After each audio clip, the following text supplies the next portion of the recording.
Good evening, Canby. Welcome to a fun-filled, jam-packed evening.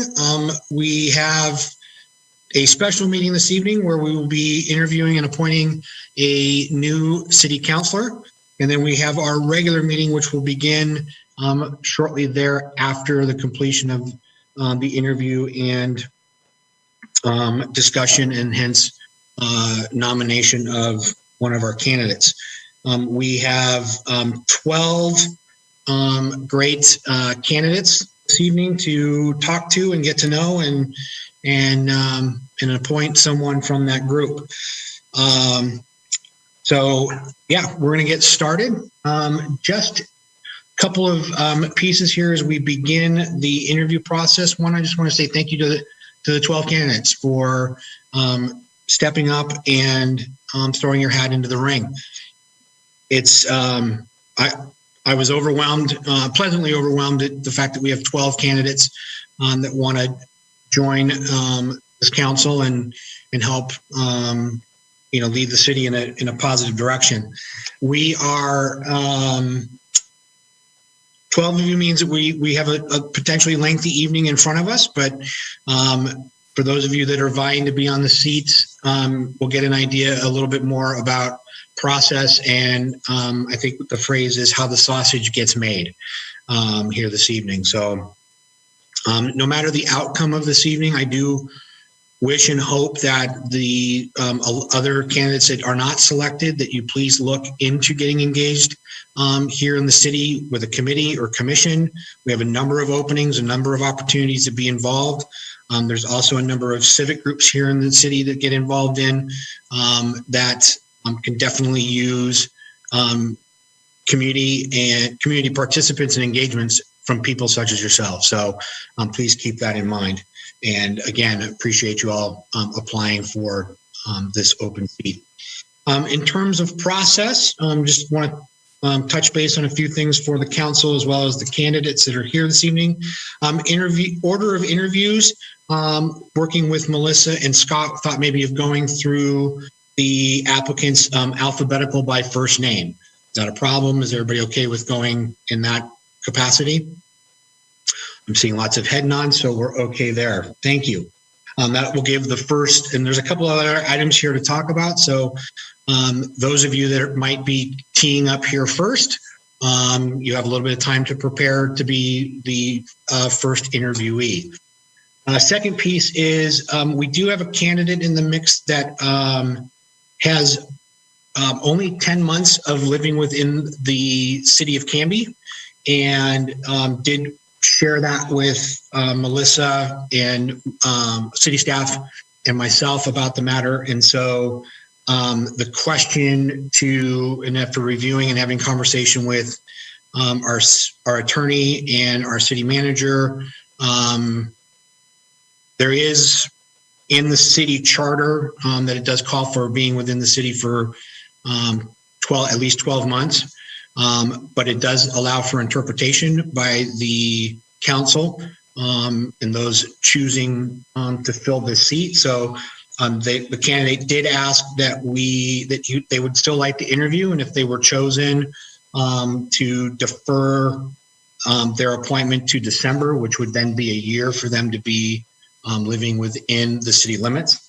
And so I pose that question to you all for conversation right now, if that is the desire to move forward with this candidate to interview them, or if not, then I will ask Melissa to maybe contact this person here that's in queue and let them know that thank you, but please come check with us in December.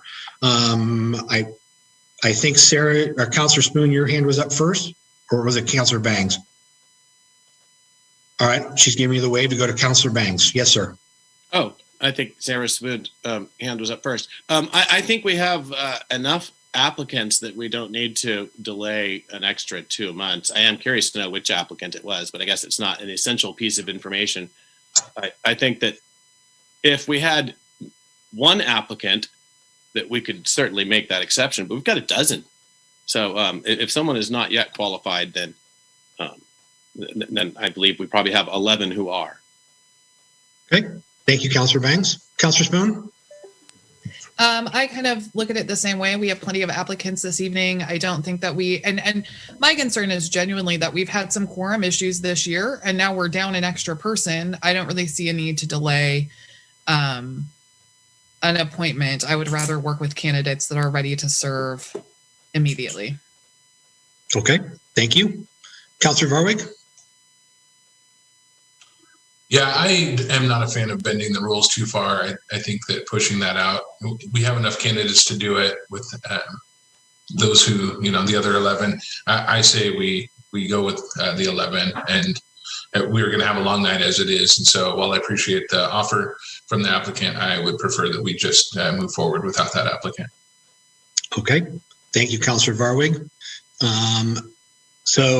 Melissa, I don't know if there's a way possible that you could communicate this to the candidate that you and I have had communication with, or mostly you. And if that candidate is on here in queue, thank you.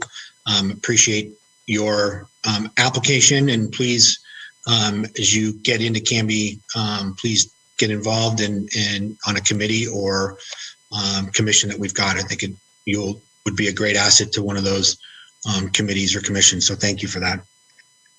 Next process piece is regarding questions and answers.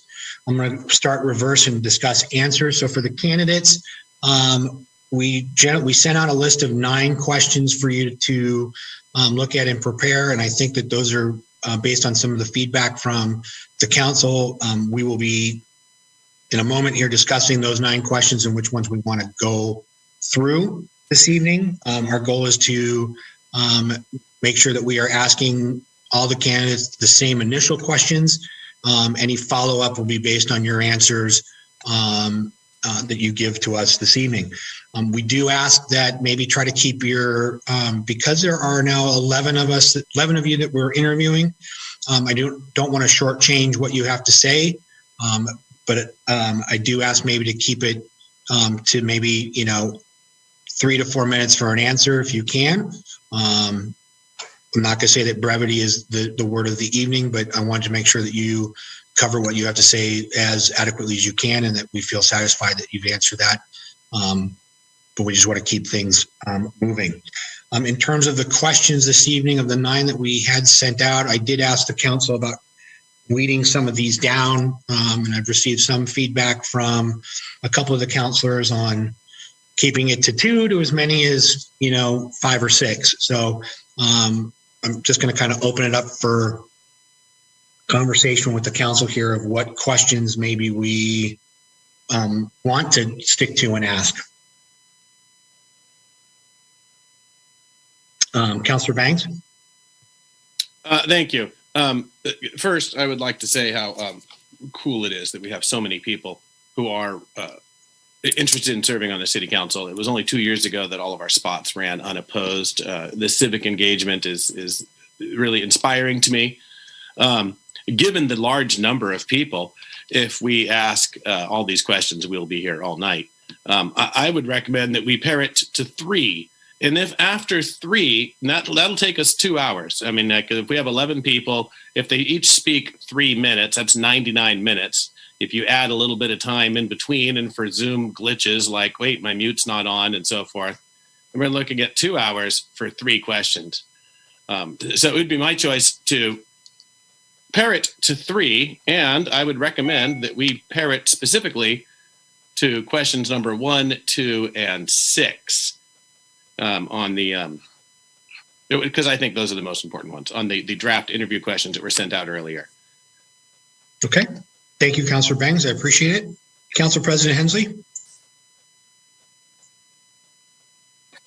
Thank you, Mr. Mayor. As I indicated in the email I sent to you, I believe 1, 4, and 6 to be the most relevant on the initial list.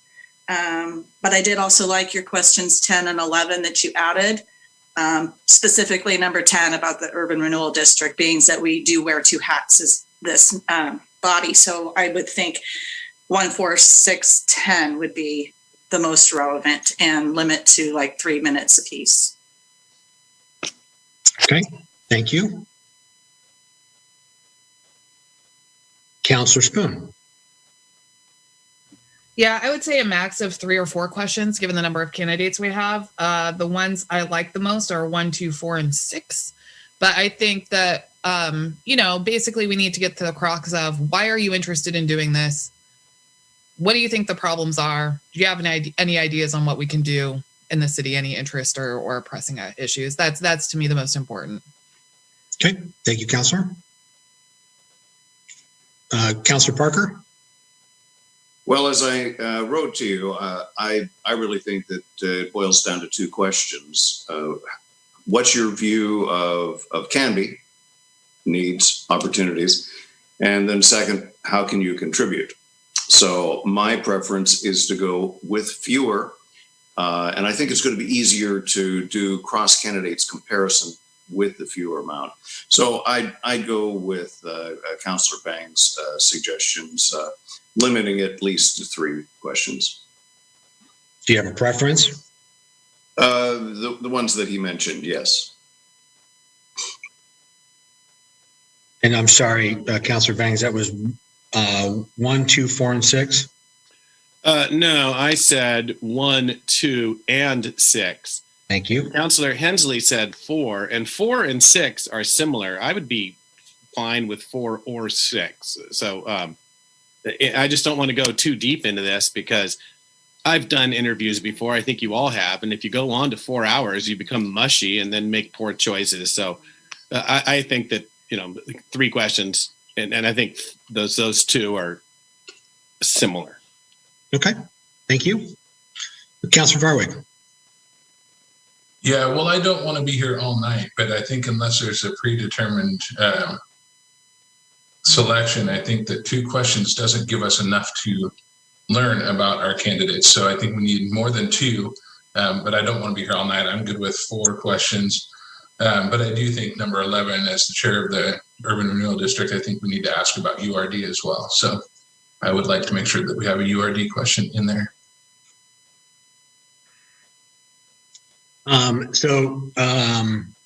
Question of the group then, because again, 10 was added to the group just as in terms of a conversation piece. Is that because we're looking at questions 1 to 6, if we put 4 and 6 together, so 6, and then 10 would give us, or question 10 would give us 4 questions. Councilor Parker. Yeah. Did those last 2 questions make it out to the candidates? No, they did not. Those were an added conversation piece for us. There's no way we should add that. That's kind of changing the rules at the last minute of throwing in a question. They prepared for the 9 that were sent out. If we're going to be doing any adding, I just don't think that's a fair thing to do. Okay, I can get behind that. Councillor Hensley and then Councillor Spoon. Thank you, Mr. Mayor. Unless I'm mistaken, it was my understanding that the candidates were given the list of questions with the caveat that there could be additional questions added. Is that not the case? That is the case. I believe that was laid out that way to them, but I also understand Councillor Parker's point. I mean, Councillor Spoon and I had conversation back and forth about, the urban renewal and that role, the duality that we play in that, that is a key piece of what we do. And also in conversation with Councillor Parker was, there's a lot of nuances to urban renewal. And then, I think, myself and Councillor Parker, and I think yourself, Councillor Hensley, even after the amount of time we've served on the council, there's still a lot of urban renewal that we learn every time we have conversations about it. So again, I thought having an urban renewal question on there because of the duality that we do. That's why I added in there, but I'm not married to it, and we can pull it off or not. Councillor Spoon. Yeah, I have a couple of concerns about the urban renewal question. If it gets asked, it gets asked. I understand we have a duality of roles, and one of those is on the urban renewal agency. I also think, though, that it has a tendency to be a question that's used as a litmus test, and I object to that in theory, that there's some sort of trying to look for a particular answer with a political objective. But I also think that there are a lot of dual roles that we have. And if we're going to ask about one of them, URA is not the one I'd ask about. I have interest in far more questions that are the duality of what we do than just urban renewal.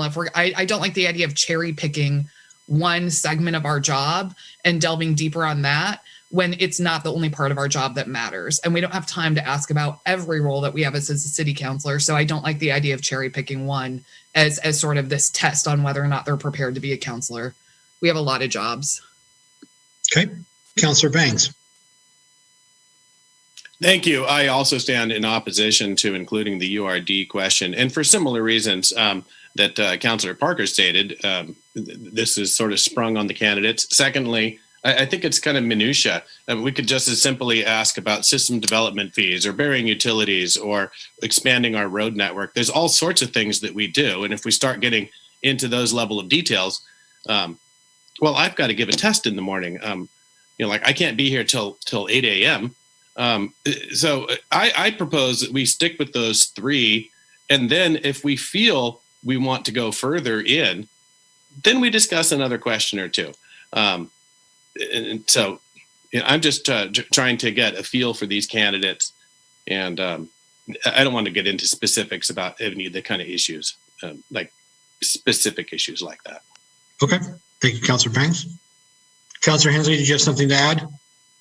Yes, just that I don't believe that to be an issue that we deal with. It's actually a title we hold as URD commissioners. So I felt that it was a relevant piece given that. It's not like we're discussing street fees and whatnot or liaison roles. It is another title that we actually hold in a whole nother meeting, a whole nother district that has a whole different chair. So I felt that it was important to ask. And I didn't have a problem with asking a question that wasn't already the verbiage sent to them. They knew it could be happening, that another question could come on. And well, it's kind of part of the job that we have questions thrown at us at the last minute. So I didn't think that would be a problem. So I still think we should keep it on.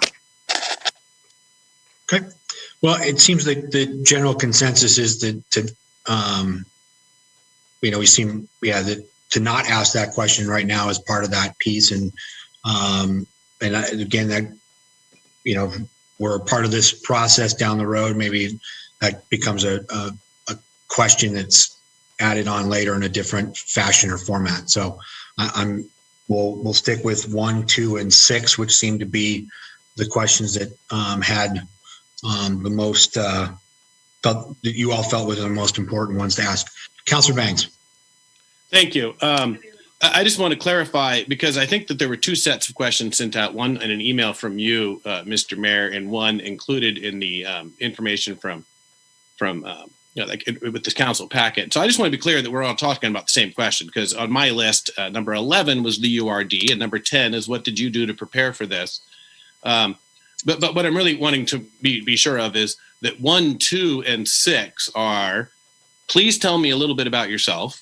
What appeals to you about serving as a city councilor? And do you have some specific goal or improvement, et cetera? Are those the specific questions that we're talking about with those three?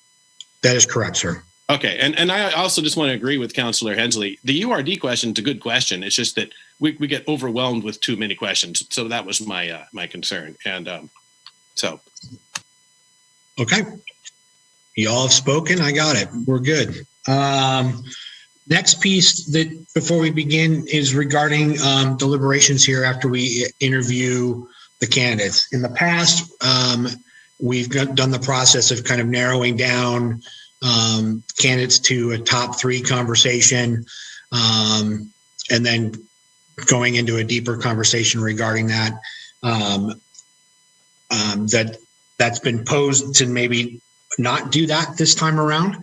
And so, talking with Joe and Scott regarding just kind of Robert's rules of order and whatnot, that it would seem that we can discuss process and how we want to do this evening coming out of the interviews and the questions. And so really then if that were the case, then really deeper conversation about certain candidates wouldn't happen until a motion has been made, but again, I open it up for you if that's, do we want to do like we've done in the past where it was kind of a weighted top three kind of situation, or just go into a motion for a particular candidate. Councilor Banks. Thank you, Mr. Mayor. I would recommend that we do the 3 questions and then we discuss this topic. It's possible that we'll want to ask more questions. It's possible that after 3 questions, we'll be ready to make a motion and vote. I just don't think, so I've never gone through this process. I think that I'd like to go through the first 3 questions and then let's have this conversation about what the next step is. Okay, thank you. Council President Hensley. Thank you. I think we need to have the process laid out before we begin the process rather than talking about the process in the middle of the process. And historically, we have done top 3. In the past, Council President Dale had done a little score sheet. You 3 points for the first choice, second choice gets 2, third choice gets 1, and do the math, kind of come out with who the top candidates are. Then we can deliberate those candidates. I felt that was a good process. Councilor Spoon. I don't like the idea of weighting candidates like that. I guess I don't really have a problem deciding at the end or having a conversation about who the top candidates are, but I don't like weighting candidates. And as I reviewed past appointments we've done, you know, sometimes you'll ask for top 2 or 3. Sometimes people only give 1. Sometimes only people only give 2, regardless of whether or not you ask for 3. And that distorts the weighting of candidates. It kind of manipulates the process a little bit when people don't give 3. So I just say, if at the end we want to talk about who our favorites are, that's fine. I don't see a need to weight candidates and give them a score. The way that it will work is the way it's worked in the past appointments is eventually, regardless of what the weighting is anyway, someone makes a motion and then we vote on it. So the weighted applicant doesn't actually ever kind of come to or have a role in the process to me. I could talk about our top candidates. I could not talk about them. It's not that important to me, but I don't like the idea of weighting them and scoring them. And then, you know, that the process should be someone makes a motion and then we vote on that candidate and discuss that candidate. Okay. Councilor Parker, did you want to add anything? Well, I submitted my thoughts to you personally earlier on this. I think at the end of the interviews, I'd be able to either make, second, or vote yes or no on a motion. That would be my preference.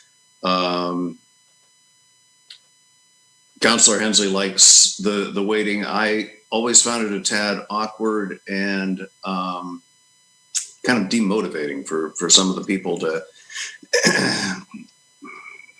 here. Not only are you not getting the job, here's where you ranked below it.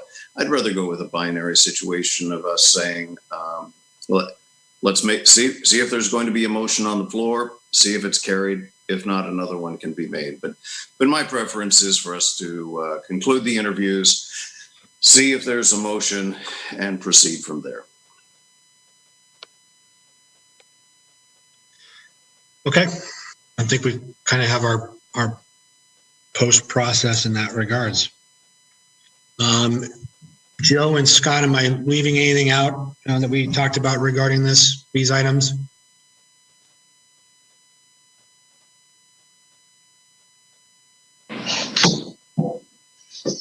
No, Mayor and Council, that's fair. That's my recollection of what we had discussed in terms of the process. I would like to just let you know real quick here, Melissa's just informed me. So 2 of your 12 candidates are have already either dropped out or been eliminated. So you're down to 10. So Alan Gallagher and Amanda Short are no longer going to be in your interviews tonight, either because of the discussion you had previously about residency, or one of them also just notified Melissa just minutes ago that they dropped out. So those 2 are off the candidate list now. Okay. I know that there was a timing issue for one of the candidates. Okay. Well, Thank you for letting us know about that, and we appreciate them applying and giving this a go right now. So thank you. Okay, well, let's begin the interviews, and I'll let Melissa kick in or allow into the room here the first candidate.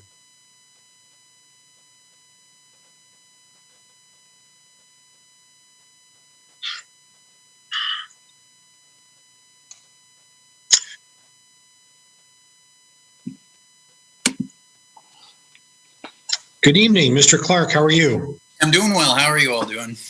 We seem to be good, getting geared up here. So looks like you get to be first this evening on this fun adventure. Great. We'll make it a short night for you. You can just pick after me and we'll be done. There we go. Well, so first question that you've heard us discussing this evening is to tell us a little bit about yourself. So we'll start there. I have them all here and I did my homework, so I'll do my best to work us through them quickly because I like an efficient meeting. My name is Brad Clark. I am an Oregon native. I grew up in Florence, Oregon, small town on the coast, if you're not familiar. I was there till I was 18 and involved in ASB and things like that, Boys State and those types of things way back in high school, and voted Florence Future First Citizen way back in 1995 as well. I went to Southern California to Biola University for school, where I got a degree in education and a minor in biblical studies. At the time, I felt the best way to serve my community and the world was to be a pastor. And so I spent a lot of years working with teens, leading music, as you know, Brian, and overseeing and participating in a lot of different programs and service projects. I moved to Canby in 2007 and raised two kids here. One is a Canby graduate and wanted to throw some clout my way by saying he's now a collegiate athlete, and a daughter who is a junior and taking classes with one of y'all already. So, and then 14 years ago, I began working part-time for the city of Wilsonville at the library, which grew to greater and greater responsibility progressively into a full-time position. And I have, as a longtime employee of that city, I feel like I bring a unique perspective, could bring a unique perspective to the council, being kind of a person who's on the ground working for a city and being able to bring those years of experience to this. When I'm not hoping and trying and my best to make the world a better place, through my work and volunteering, I hope that you will find me investing time with my family and friends, snowboarding and going to concerts and jumping up and down with some music if I get a chance. So, question 2, I know I'm trying to work through here, was why I'm interested in being a part of the city council. I believe very much in thinking globally, but acting locally. And I believe that the greatest seats of power in our society are structures like the city council, small government. People call for changes of all different kinds and often expect them to come down from high above somewhere.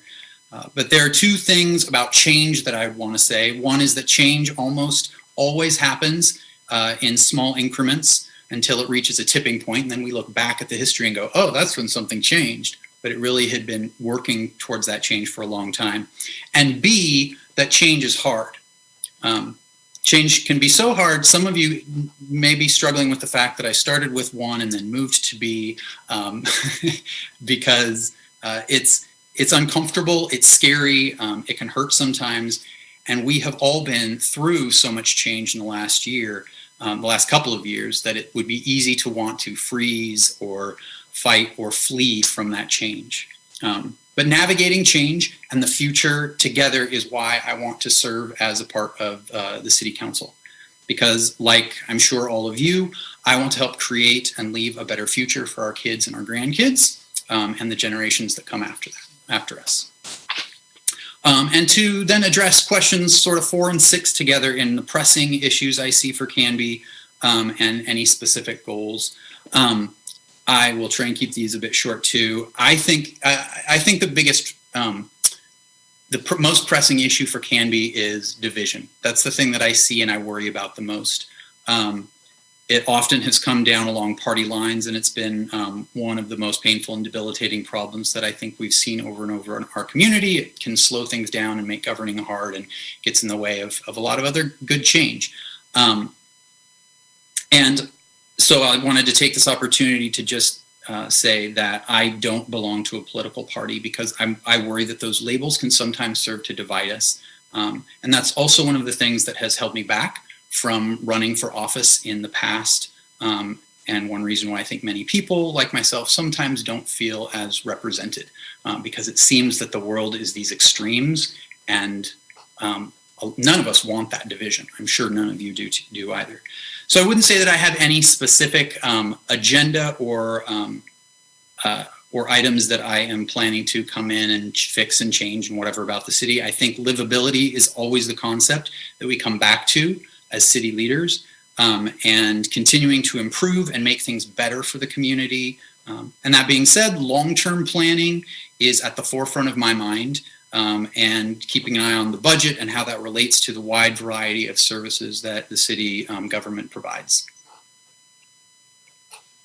So there you go. Great. Thank you, Brad. I appreciate that. Any councilors with any follow-up questions off of those three answers?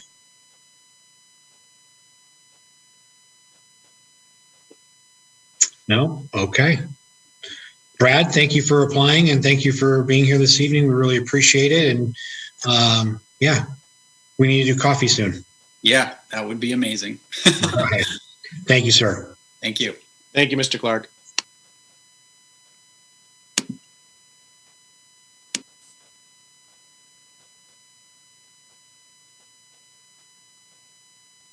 All right. Melissa, who do we have next?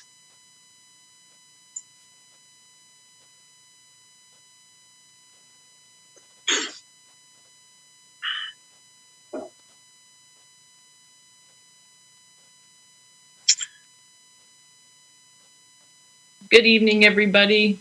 Good evening, Ms. Condon. How are you? Good. How are you doing tonight? We're doing well. Thank you. Thank you for applying and joining us this evening.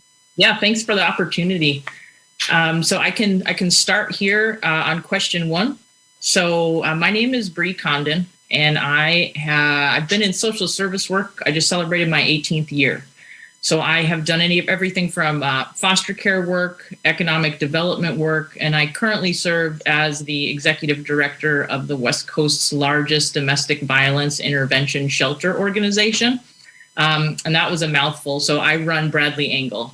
And in my off time, I'm also a business consultant. And I specialize in working with businesses strategically, and also helping them define their systems, run more efficiently. My friends would probably describe me professionally as a fixer and a closer. I know a lot of my staff, I've heard they like to say that about me, and I think that's pretty funny, but it's also true. I have negotiation skills, and I really love working with things that are imperfect and trying to get as much buy-in and feedback from community members, government agencies, community partners, in order to put forth some sort of an intentional design. So more importantly, I am a competitive athlete. I have been my whole life. And the concept of working with a team and helping inspire people through conflict to just really pull out their best assets as we work towards a common goal and a common mission is where I think I have the most experience, much more than 18 years like I do in social service work. So that's a little bit about myself. I grew up hunting and fishing, and at the same time, I'm also an environmentalist. So my background, I think, and the amount of different types of people and lived experience that I've been around in my professional career allows me to still remain really curious about perspectives that more so are not my own. And I know what I think, but I really enjoy hearing what other people think and making sure that's incorporated into, say, the design of a city up front, so we can just take intentional steps forward. that's a little bit about me. I think that's the hardest question to answer, is to describe myself to you all on the screen tonight. But that was my best shot at it. Question number 2. So what appeals to me about serving as a city councilor? I think one of my skill sets that would definitely lend itself in a positive way to this team and everything you all are working on is the skill of perception. So I have spent, in the last 2.5 years since moving to Canby, I've spent a lot of time asking my neighbors what it's like to live here as I've been actively living here as a resident. I have talked to several different farmers in our community at the gas station, asking them what it's been like to live here for the 30 years, the 40 years that they have, where they've seen housing developments that are new, how they feel about that, what they feel about industrial parks, what they feel about high school football games. I spend a lot of my time, because I am curious, understanding what people's perspective is today of what Canby is, because it is an ever evolving, seems to be, city, and it can go in any direction at any point. And so I've really spent a lot of my time in the 2.5 years that I'm not running my team and managing a nonprofit agency with a $3.2 million budget through a pandemic, talking to neighbors and getting to know people so that I can kind of blend my own experience with theirs and understand where things are missing for them, where things are missing for me. And I just kind of wanted to share that I think that's what I'm most excited about, is being able to leverage my skill set of perception so that I can almost do like a needs assessment in my head when I come in and I listen to public testimony. I'm calculating and analyzing and trying to understand pieces of feedback and applying them so that any design moving forward is the right step for the whole community. So I think that's what makes me most excited about the potential to join this team. It's not to toot my own horn. I've had enough leadership responsibility really early on in my life, and I still do today. So it's not about taking my first steps in a leadership role, but it is about helping elevate the voices of everyone here, and just helping when conflict comes up. I'm not someone who is emotional in conflict. I tend to be as efficient as I can and compassionate at the same time. But I think holding space for hearing other people's perspectives is critical. I'll end my answer to question number 2 just to share with you all that in my really formative years at an environmental ed camp, when I was like, I think 12 or 13, we did this this sort of like a fake courtroom experience, and it stayed with me my whole life. And in one instance, we were looking at what does it look like when an industrial large, big, I think we called it a big box business at the time, comes into a small town. And so you could play the role as a 13-year-old of the person in the small town living there. You could play the role as the judge, or you might even play the role as the big business owner coming into town.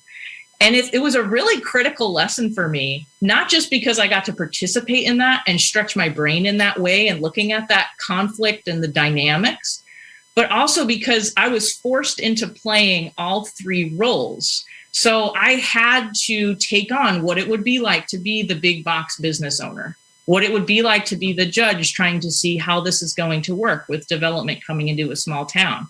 And I also got to play the role really early on of a resident living in a small town like Canby. And I just wanted to share that because I think, between that and my business leadership skills, that's just kind of who I am and how I would show up in this group as a potential city councilor. Number 6, so specific goals or improvements. So number 1 for me in my response is I really want to understand what you all are working on right now and what people's motivations have been like in the last year or 2 towards current projects that are getting off the ground. So that's where I would start. Secondly, infrastructure. So my biggest concern as a resident of Canby, just for 2.5 short years now, is I'm just watching from my perspective as a resident right now, and I don't think our infrastructure is building at the same rate in conjunction with development in our city.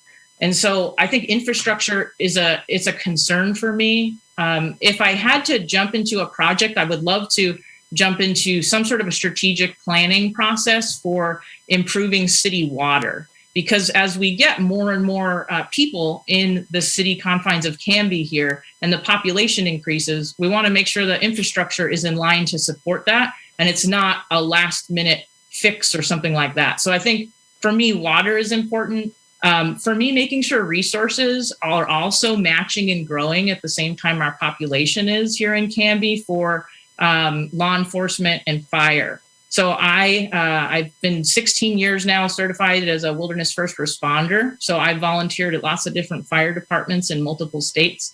And I'm really passionate about making sure that other city mechanisms have resources in line to deal with an excess amount of calls, and that's only going to grow. The last piece I talked about in my application, and because I know we're running short on time, is green space. So I would like to also help put forth plans and understand where the city is in the instrumental development of more and more green space, because I know Amazon was just voted in 2022. And I think that's awesome because jobs are very much needed. And then when someone's done working, they have a life outside of that position. And the more and more we can get green space and focus on people's well-being is somewhere where I will be excited to jump in to hear about where people's motivation is on this team, and something that I would be passionate about.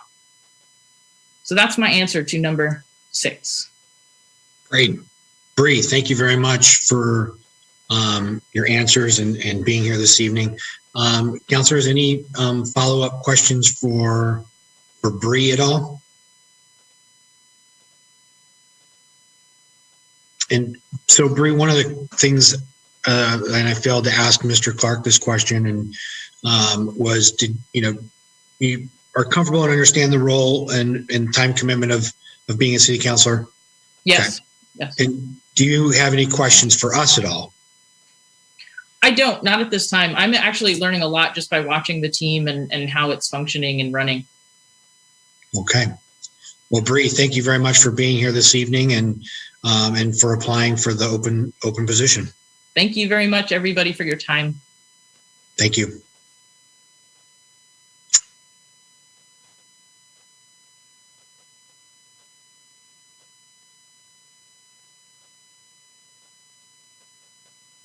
Okay.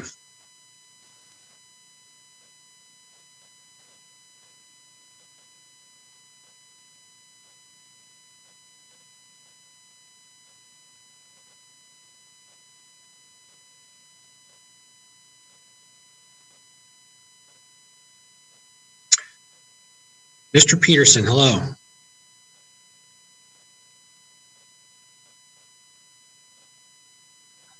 Sorry about this.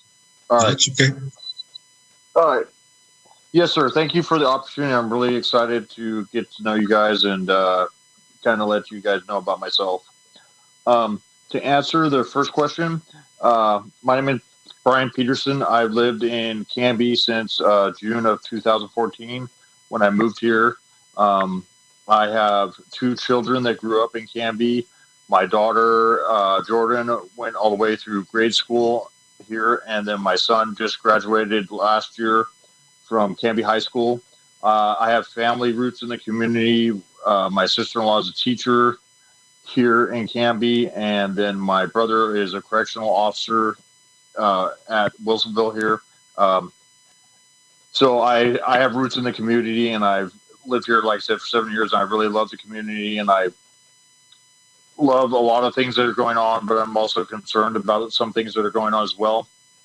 I've worked for the Oregon Department of Corrections for the last 14 years. I'm a correctional corporal there.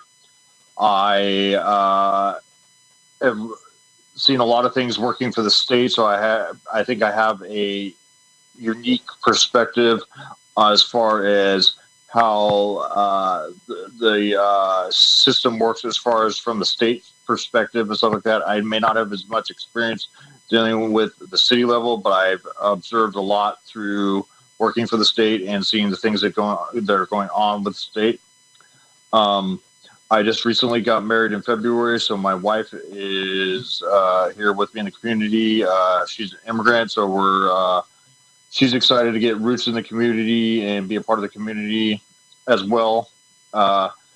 As I said on my application, I've been involved with Boy Scout Troop 882, which meets here out at the Canby Gun Range for the last 7 years. My son was avidly involved, and we still are involved. I think scouting is a great program. We've helped out with a couple community projects and stuff like that. I've got to meet you, Mr. Mayor, a few times through our troop and some stuff we've done with service projects in the community and stuff. So I'm really one of the things I'd like to see is our city council do a lot of things for the youth and stuff like that, and I'll get to that. And I'm just I'm a political novice. I'm doing this because my wife was tired of me complaining about things. She said, if you want to do something, you should try to do something. And to me, I think especially in this day and age with all the things that are going on with COVID and all the other things that are going on in the world and that are affecting our community, we need good people to step up and help in whatever way they can. And I feel it's my civic responsibility. And now that my children are especially older, I can dedicate time to helping out the community a little better and get to know the community better too. So the second question, why I want to be part of the city council. I want to be part of the city council because I want to be involved in more of the community and making decisions that affect the people and the children and everybody else in our community. I think we're kind of on the precipice of a unique position for our community. We're expanding very quickly, but we have people that have lived here forever, that have farmers and people that are deeply rooted in the community. And I think that's kind of caused some rifts in the community with all the expansion and still trying to keep that small town feel, because I think that's one of the things that's great about Canby and really appeals to the community and the people that live here. We still have that small town feel, but we're starting to get some of the bigger town problems with transients, urban growth, infrastructure, business development, and all these things that are happen when your city is expanding the way we are. So I want to help resolve some of those issues that are going to be coming up in now and in the future. And I want to be kind of a bipartisan person. I have no preconceived notions about politics. I always try to go into things open-minded. I deal with difficult people and difficult decisions on a daily basis with the people I come in contact with at my work. So I'm very good at negotiating and also listening to what issues might be with those people, trying to come out to the best outcome that is available to that person as well as myself. And I will try to bring that to the city council and this group if chosen. And then, so the last question, the goals and what I think are important. I think we need, like I said a little bit before previously, that we need to not only have short-term goals, but long-term goals that are in the best interest of our citizens, as well as our businesses. And I think that's a fine balancing act. I don't think we can always appease everybody and make everybody happy, but I think we should try our best to, I always tell my children to get both sides of the argument. You may not always agree with people on what their argument is, but at least know where they're coming from. And generally try to have an understanding of where they are, why they feel that way, and what is important with them. I think we need to be civic-minded. We need to bridge the gap between some community issues. We need to support our firefighters, our law enforcement more, even the healthcare workers that are going on in this day and time. I think those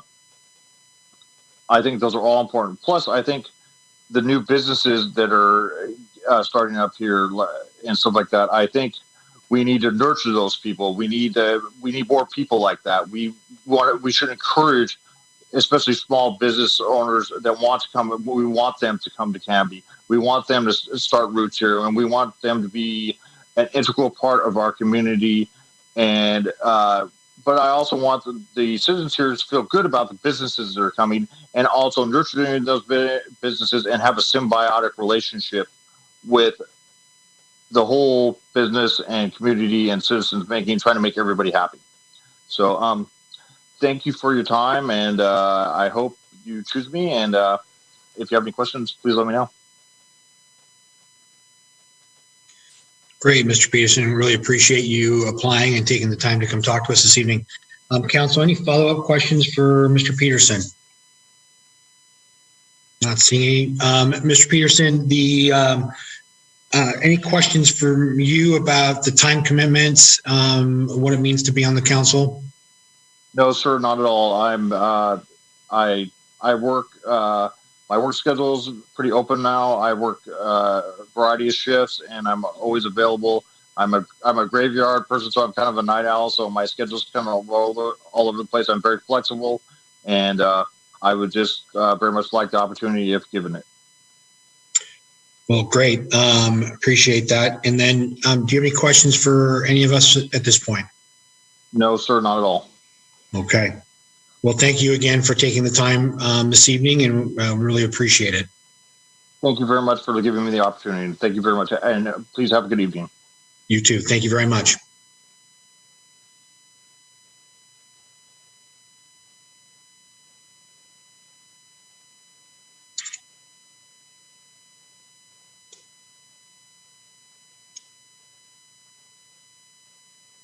Good evening, Miss Lang.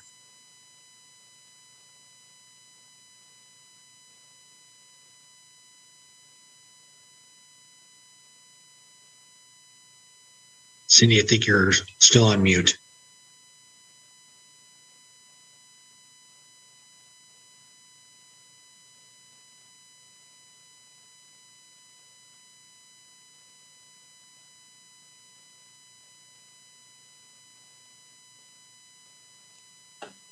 There we go. There we go. Sorry about that. I don't see my picture up there. I don't see me. So I guess I'm on there. I don't know. Well, your voice is coming through, and we just see your name on the screen right now. There you are. You got to push all the right buttons, you know, got to do that. I'm a little challenged there. Hi, I appreciate this opportunity to speak with you all this evening. This was a lengthy, long decision to make, not because I don't believe I can do a good job or I'm insecure about it, but there were a lot of factors I had to mull over, so to speak. But I am a semi-retired grandmother who has loved Canby for years. My parents used to live here, and they were also antique dealers over in Aurora. And my children grew up in Canby. They had such great memories walking all around town. It was safe and it was wonderful. And I wanted to live here so bad, but life took me in different directions. And finally, 4 years ago, I was able to move back here, or never did live here, but to move here. So that was a wonderful dream come true. And I love living here. I do. And I'm so thrilled because now my grandchildren have just recently moved here, which is just thrilling beyond words. And it's motivated me to be active and involved. I want to be a good role model for them and somebody that they can emulate if they want to get involved. Here's how you do it. And I want them to enjoy their experience in Canby, live here for a long time. I intend to die here.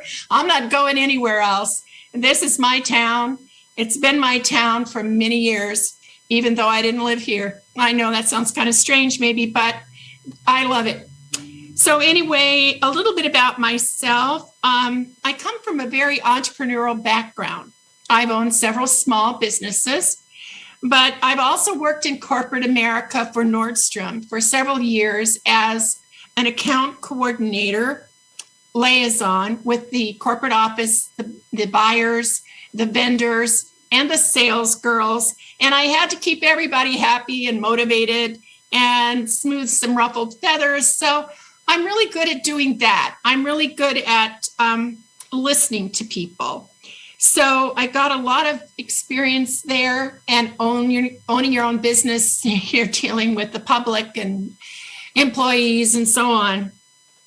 But anyway, I have the time and everything to devote to this full time if needed to be. I have the time.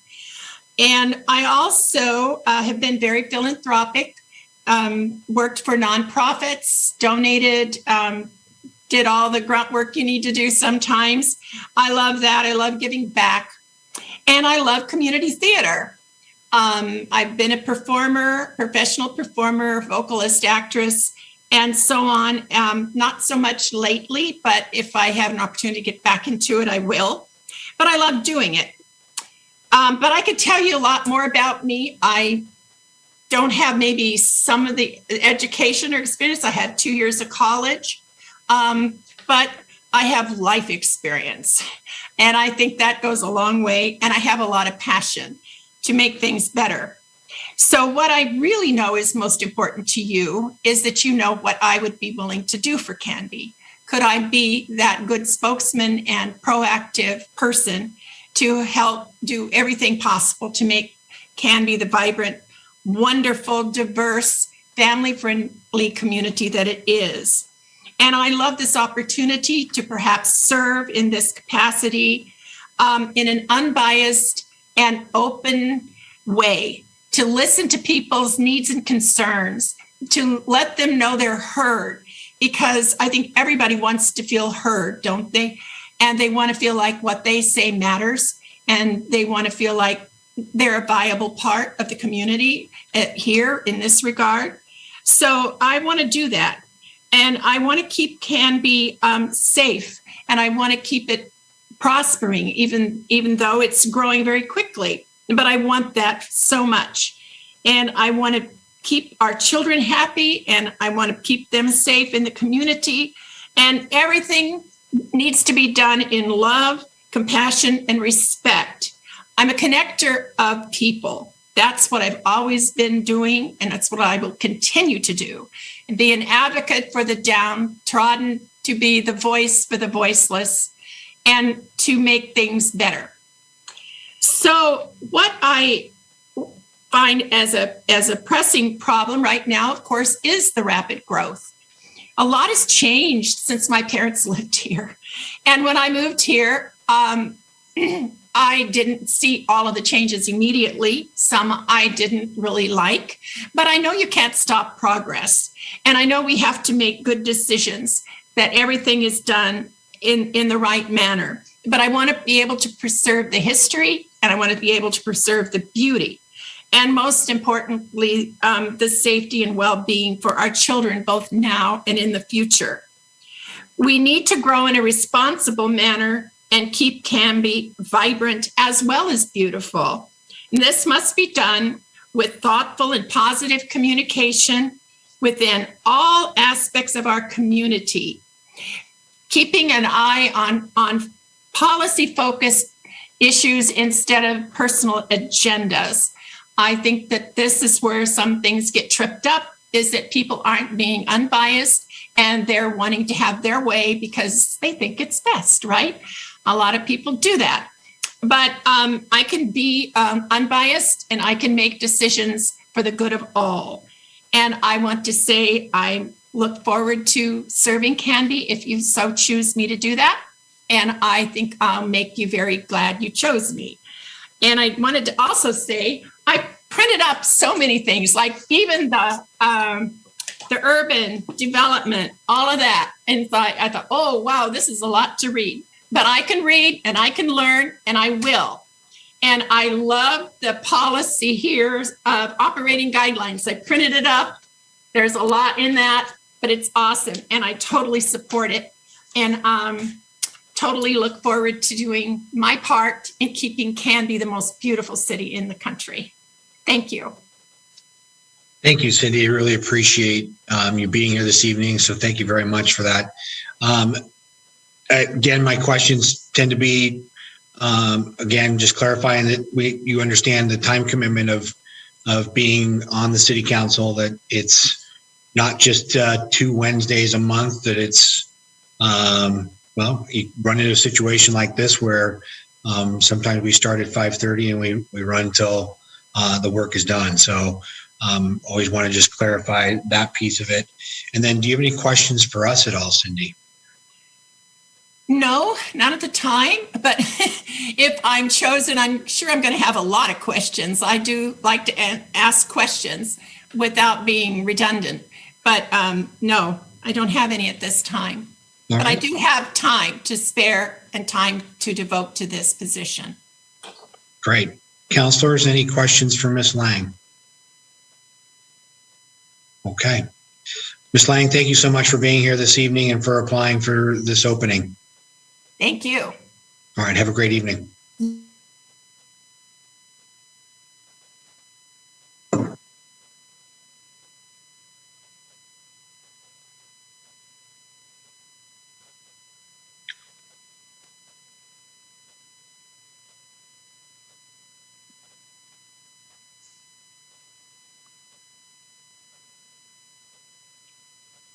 Good evening, Dan.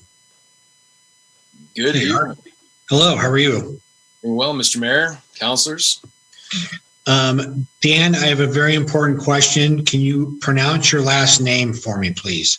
I sure can. Most people pronounce it O, Dan O, like Hawaii 5-0. But it's Polish and it's Owczarek. Owczarek, okay. I will try to remember that. Thank you, sir. I appreciate it. Well, welcome to this this interview this evening. I'll just kind of turn it over to you and take it at your pace. But if you just want to start by just telling us a little bit about yourself and what brings you here. Happy to do that. So I am a native Oregonian, born and raised on the coast, Lincoln City. I spent my whole life here. In fact, I graduated from Taft High School, which at the time was one of the worst high schools in the country.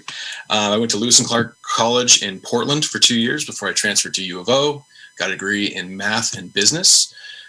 Since then, I have worked in research at OHSU, then took my healthcare experience to Oregon Health Authority, and I worked as a contractor with them on their Medicaid solution for about a decade, where I managed multi-million-dollar contracts and solutions, and working both with state and local government, as well as the federal government, CMS, Center of Medicaid and Medicare Services, to negotiate changes and what the impacts would be to major software solutions.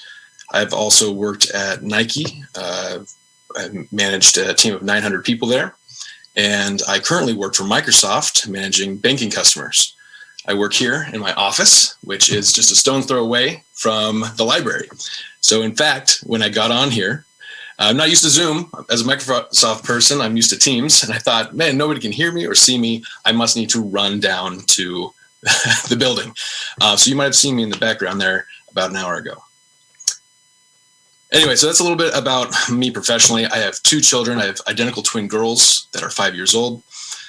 We do soccer and dance here in Canby. And we spend a lot of time at Waite Park, at the parks down at the river. That's the new splash pad. We ride our bikes all over town, enjoy the Frisbee golf course. They can't throw very far, but they're working on it.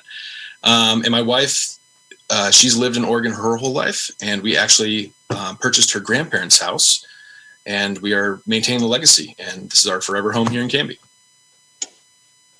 Great. So, thank you, Tim. Yeah. So why am I interested in this position? So I grew up in, as I mentioned, Lincoln City. My parents were active in city government.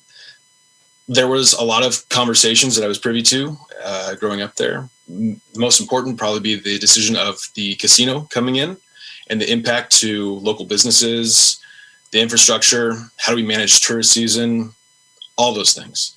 That was one reason why I'm interested. I also lived for a short time in Portland, I guess 5 years or so.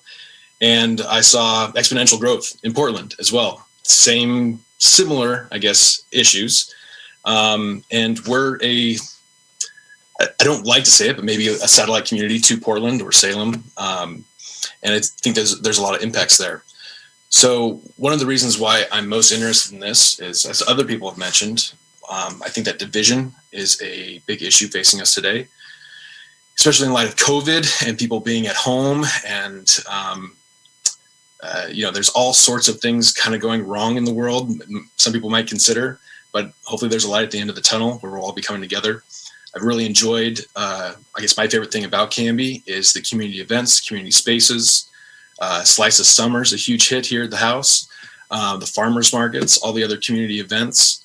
And so I want to be a part of that. I want to make sure that I'm part of the community that my children will be raised in, and hopefully maybe they'll start their lives in.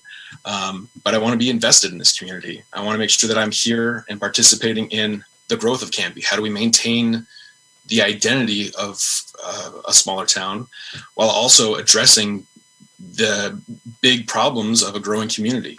And how do we do that in an equitable way? How do we be devil's advocates to see the other side, but also lead with empathy and compassion? So I guess that's kind of why I'm here. I've also been in some very, I wouldn't say heated debates, but strong debates out at Waite Park over the last couple of years. It's a good place for different people to connect, and it's always been a good discussion ground for community issues.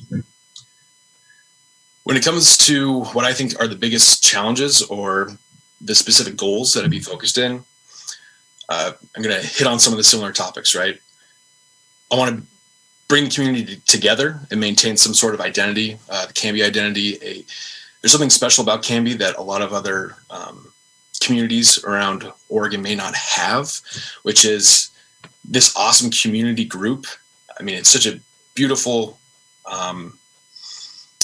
place where there's all these great local businesses. Like I said, I live downtown Canby, spent a lot of time at Bee's Bake Shop, Cutvert's, Ebner's, now Siren Song, Wayward Sandwiches, you name it. But I want to be part of maintaining this identity, but also helping with the growth, with residential planning, commercial planning, and the impact to our infrastructure and services. And most importantly, I guess, or one of the most important things for me is the park spaces. Because I think that is kind of the crux of my issue, which is maintaining a community that's together. Anyway, I try to go through all the questions quickly and timely. I don't know if there's any questions for me. Dan, thank you very much for your answers. I really appreciate that very much. Thank you. Very thoughtful and well done. Questions for Dan at all? Okay. Dan, questions for us at all? I think the big thing again, just checking with everyone, understanding the time commitment of being a city councilor is beyond just a couple hours twice a month. It definitely runs deeper than that and broader than that. Just want to make sure that that's understood as well.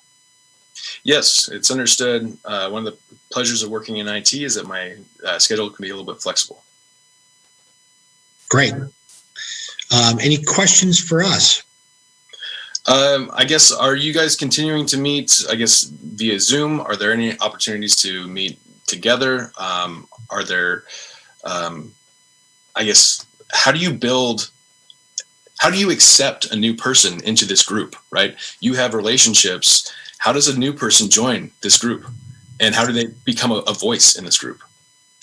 Dan, very good question. So for now, yes, we're on Zoom until I think we, kind of hear otherwise based on current status with coming out of the governor's office in Oregon Health guidelines in terms of being able to do that. So that's the first piece. So we're constantly checking and adjusting on that piece, and hopefully we'll be able to get back meeting in City Hall on a regular basis as a group. Right now, I think it's and I'll let other people chime in here in a second. For me, it's I think every opportunity and every conversation is a adds to or detracts from a relationship being built, and so I think that comes across. We are all very familiar with coffees at Gwynn's and snacks and dinners at Backstop, or connecting now at Siren Song and Wayward Sandwiches. I mean, so there's definitely opportunities within this group for a lot of one-on-one conversation and get to know each other. I don't think there's a single person on the council that would not be willing to get together and have a soda pop or a cup of coffee or break bread and have good conversation. So that's really, I think, how a newly appointed counselor can probably get in, and I would expect that there would be, a lot of meetings coming up, because the person that gets appointed, I would encourage them to meet with each of the counselors, as well as getting to know city staff and the different department heads and whatnot. So it's a steep learning curve coming on, which generates a lot of questions. There's a lot of history, with the city of Canby and a lot of the things that we're currently working on. So, but it starts probably face to face, one-on-one, with a cup of coffee or soda pop. So, Councilor Hensley, you had a comment?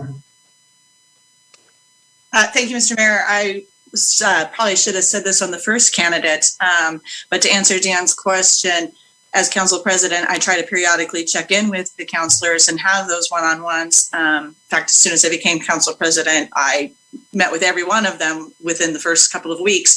So be warned, whoever gets this appointment tonight will be getting an email in their inbox tonight scheduling said coffee for that appointment. I like coffee and soda, so check. All right, that's all my questions. I appreciate the time. Great. Real quick, Councilor Bangs, did you want to weigh in? No, other than that, I will say that I'm the newest person here, and having gone into this, I knew Councilor Parker vaguely because he worked at our school years ago, it is challenging with COVID, and I have met with all of the other counselors separately outside of our meetings, but I've only had the pleasure of meeting one time since I joined the council in January, and I think at that very meeting I actually had COVID, and so we have not met together since then, and I'm not sure why anyone would want to meet with me since then, but it is challenging as the new guy on the block, and not being able to do the kinds of like the retreat that we had planned. I would like to have hosted a barbecue this summer, but we're all crossing our fingers that these numbers continue to go down. Most definitely. Thank you, Councilor. Well, Dano, thank you very much for joining us this evening and putting in your application and going through this process. We really appreciate it. Thank you. Appreciate it. Okay. Yes. Talk with you soon.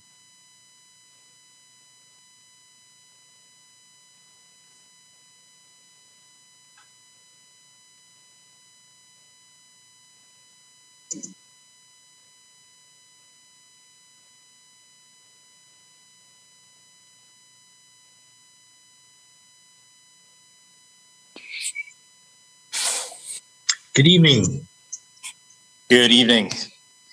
And if Thank you for allowing me the time to speak to you tonight and apply for this very important position. Most of you don't know me, and that's okay. I hope this is a good introduction to who I am and how I work. Well, great. So please correct me if I'm wrong. Is it pronounced Bajoran? That's correct. I have not met many people who can pronounce my last name on the first try. I like to say it's like meeting a unicorn, to which my daughter would say, "Dad, you met a unicorn?" No, I didn't. I understand your confusion. Well, perfect. Well, thank you for being here this evening and going through the process. So, Mr. Bajoran, tell us a little bit about yourself and what brings you here this evening. Thank you. Well, I actually did not grow up around here. I grew up in a community in New York just north of New York City. And how I ended up getting here was through the Coast Guard. When I grew up in New York, the type of neighborhood that I grew up in, just to kind of understand how I came from and where I came from, how I ended up here, the type of neighborhood that I grew up in was very wealthy, very politically charged.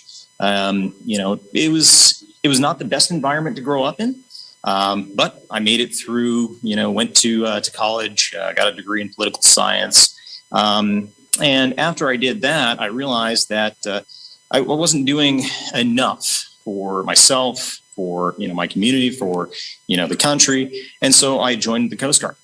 And I joined at the ripe old age of 25. I was the fourth oldest in my boot camp class. Because, at that point I had gone through college already. I was one of the more experienced people there. Going through at that age kind of shaped a little bit about how I approached that experience. Now, with that said, my military experience does shape a lot about who I am now and how I approach my life. I fall back on that training, my experiences, the worst and best times, to adjust how I look at everything in life. I excel under pressure and duress because that's how most of my working life has been. I spent most of my career in the Coast Guard doing search and rescue. I'm still serving in the reserves now, 13 years in. So everything else seems a little easier by comparison after everything I've been through, heavy weather environment, surf environment, saving lives in, nature's worst. At this point, I live with my wife and two kids, 6 and 3, on the south side of town. Work with Roth Heating and Cooling as an HVAC diagnostic technician. So I fix broken things or coordinate a replacement. Kind of a mundane line of work, if you do say it, but it works for me. I enjoy it. I love what I do. And nowadays, if you walk by my house between 5 and 5:45 each weekday morning, you'll see me in my open garage doing a serious workout, staying in shape for my day job and maintaining my happiness in life. That's how I kind of stay grounded and, be, approachable and realistic in life. I enjoy what I do in all aspects of my life, and I bring that focused energy to every new endeavor. I jokingly refer to my wife and everyone else I run into as my concentrated force of will. Now, what appeals to me about being a city councilor? I've always had an orientation toward being of service to others. That's why I joined the Coast Guard in the first place. I wanted to serve people, save lives. And this would be no different as far as I'm concerned. I'm interested in the idea of improving the world around me, no matter the odds. One of my biggest frustrations in life is promising talk without any follow-up action. So my goal would simply be to get to work and make things happen that the city needs. In my mind too, it's not about what's good for us and our individual bias or needs. It's about the legacy we leave behind for future generations. When my kids settle down, they want to move to Canby because of the efforts we and I have made. I see my kids living with the problems we still haven't addressed: bullying, division over politics, and simple responsibility of all citizens. And I'm compelled to try and steer this all in a more community-centric direction. I had a supervisor actually at one of my units in the Coast Guard, talk to me about, teamwork. And we were doing some mundane task, painting a hallway or something, because there was no one else available to do it. So us as senior supervisors jumped in and helped out. And the discussion he had with me was, he says, look, so you got a bunch of people who probably shouldn't have even been here, should have been at some other unit. You can tell they don't want to be here, most of them. But you've turned them into a duty section full of people who can take on any challenge, any task with a smile still on their face. And he said, that's like nothing I've ever seen. Continue doing that wherever you go. And then with that, some of the issues that I see, the challenges that I want to take on, I consider that kind of part and parcel, the broccoli with the ice cream, so to speak. So first off, some would expect me to say things like allocation of funding to improving the city infrastructure or something more specific like water or emergency response. And that's not the case here today, although those things are all important. I spoke to it last time I was in front of City Council, but COVID seems to have brought out the worst in all of us, whether because of stress, uncertainty, or misinformation. Some of our worst traits have come out in ways we never anticipated. We're better than that, and we all know it. The fires and the ice storm showed that in abundance. I had a quarter of a tree fall on top of my work van during the ice storm, and within 20 minutes, there were 3 neighbors with chainsaws cutting it to pieces while those not on chainsaws help me move the chunks off the road. And that's the spirit that Canby possesses in abundance. Living here in 3 years, I've seen that countless times. Aside from a beautiful downtown, untouched by chain stores and restaurants, that's how we keep the small town feel of Canby, by constantly challenging how good we can be as a community. It shouldn't take a disastrous act of nature to be in touch with our greatest qualities. We just need to work toward greater cohesion, a stronger sense of community, and less divisive behavior. Our city deserves that kind of unity of purpose and a city council that stands behind the greatest good for the entire population of Canby. We can spend or save all the money in the world, but if we're fighting each other doing it, there's really no point. And with that, one specific goal I would like to see is, reading through, some of the, city charter and organization. I think it's fantastic that we have a non-voting member on the library board. I would love to see youth engagement at other levels of our city government, even city council itself. And I would love to, have open discussions about things like that to engage our youth in how we do business. And that's about all I have. Thank you very much. Great. Thank you, Mr. Padron. I really appreciate it. Again, as I've done with everybody else, questions or concerns about the time commitment of what it means to be on the council? Not at all. I have two employers at this point, the Coast Guard Reserves and Roth Heating and Cooling, that both very much support what I'm doing here. When I asked for their blessing, it was, yep, absolutely. Yep, you're good. No fight at all. So I've got their full blessing on doing this. So as much as I have to be involved, I can be involved. Great. Do you have any questions for us at all? No, I've seen a lot of the questions that have been asked at this point, of how we kind of bring ourselves into this if we are appointed in the position as a new city councilor. And, I like that everyone's open and willing to engage at that level. Great. Council, any questions for Mr. Bajorn? Okay. Well, thank you, sir. Thank you for your service in the Coast Guard. Really appreciate that. And thank you for applying and being a part of this process this evening. Thank you, Mr. Mayor. Thank you.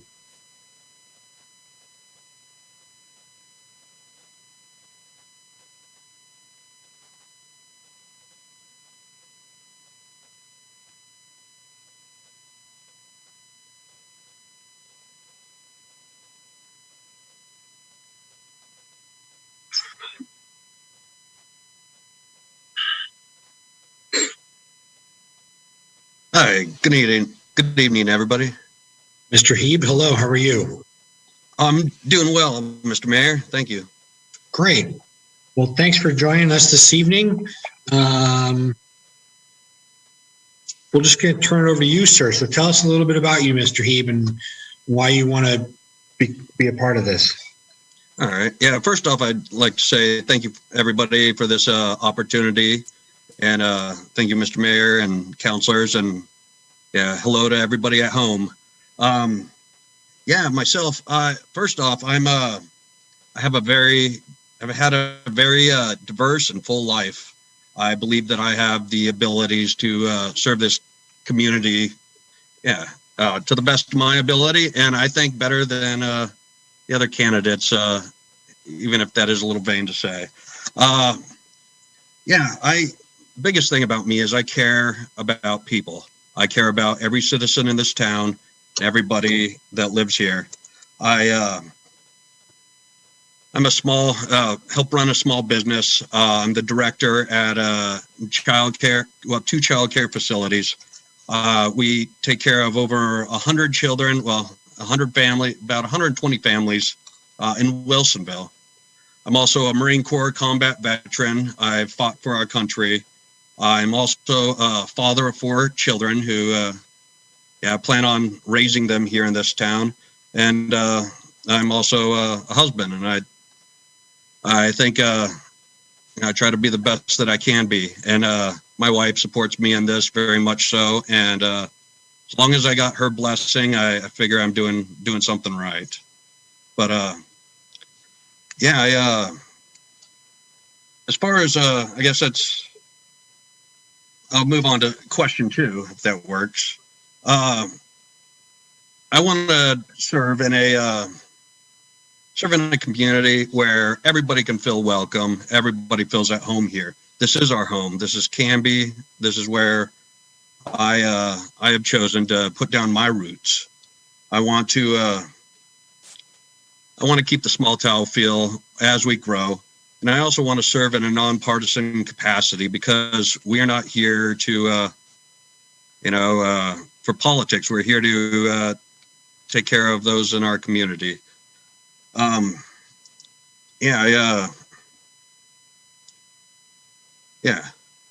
have moved around a lot in my life. I was born up the road in Portland. My dad was in the military growing up.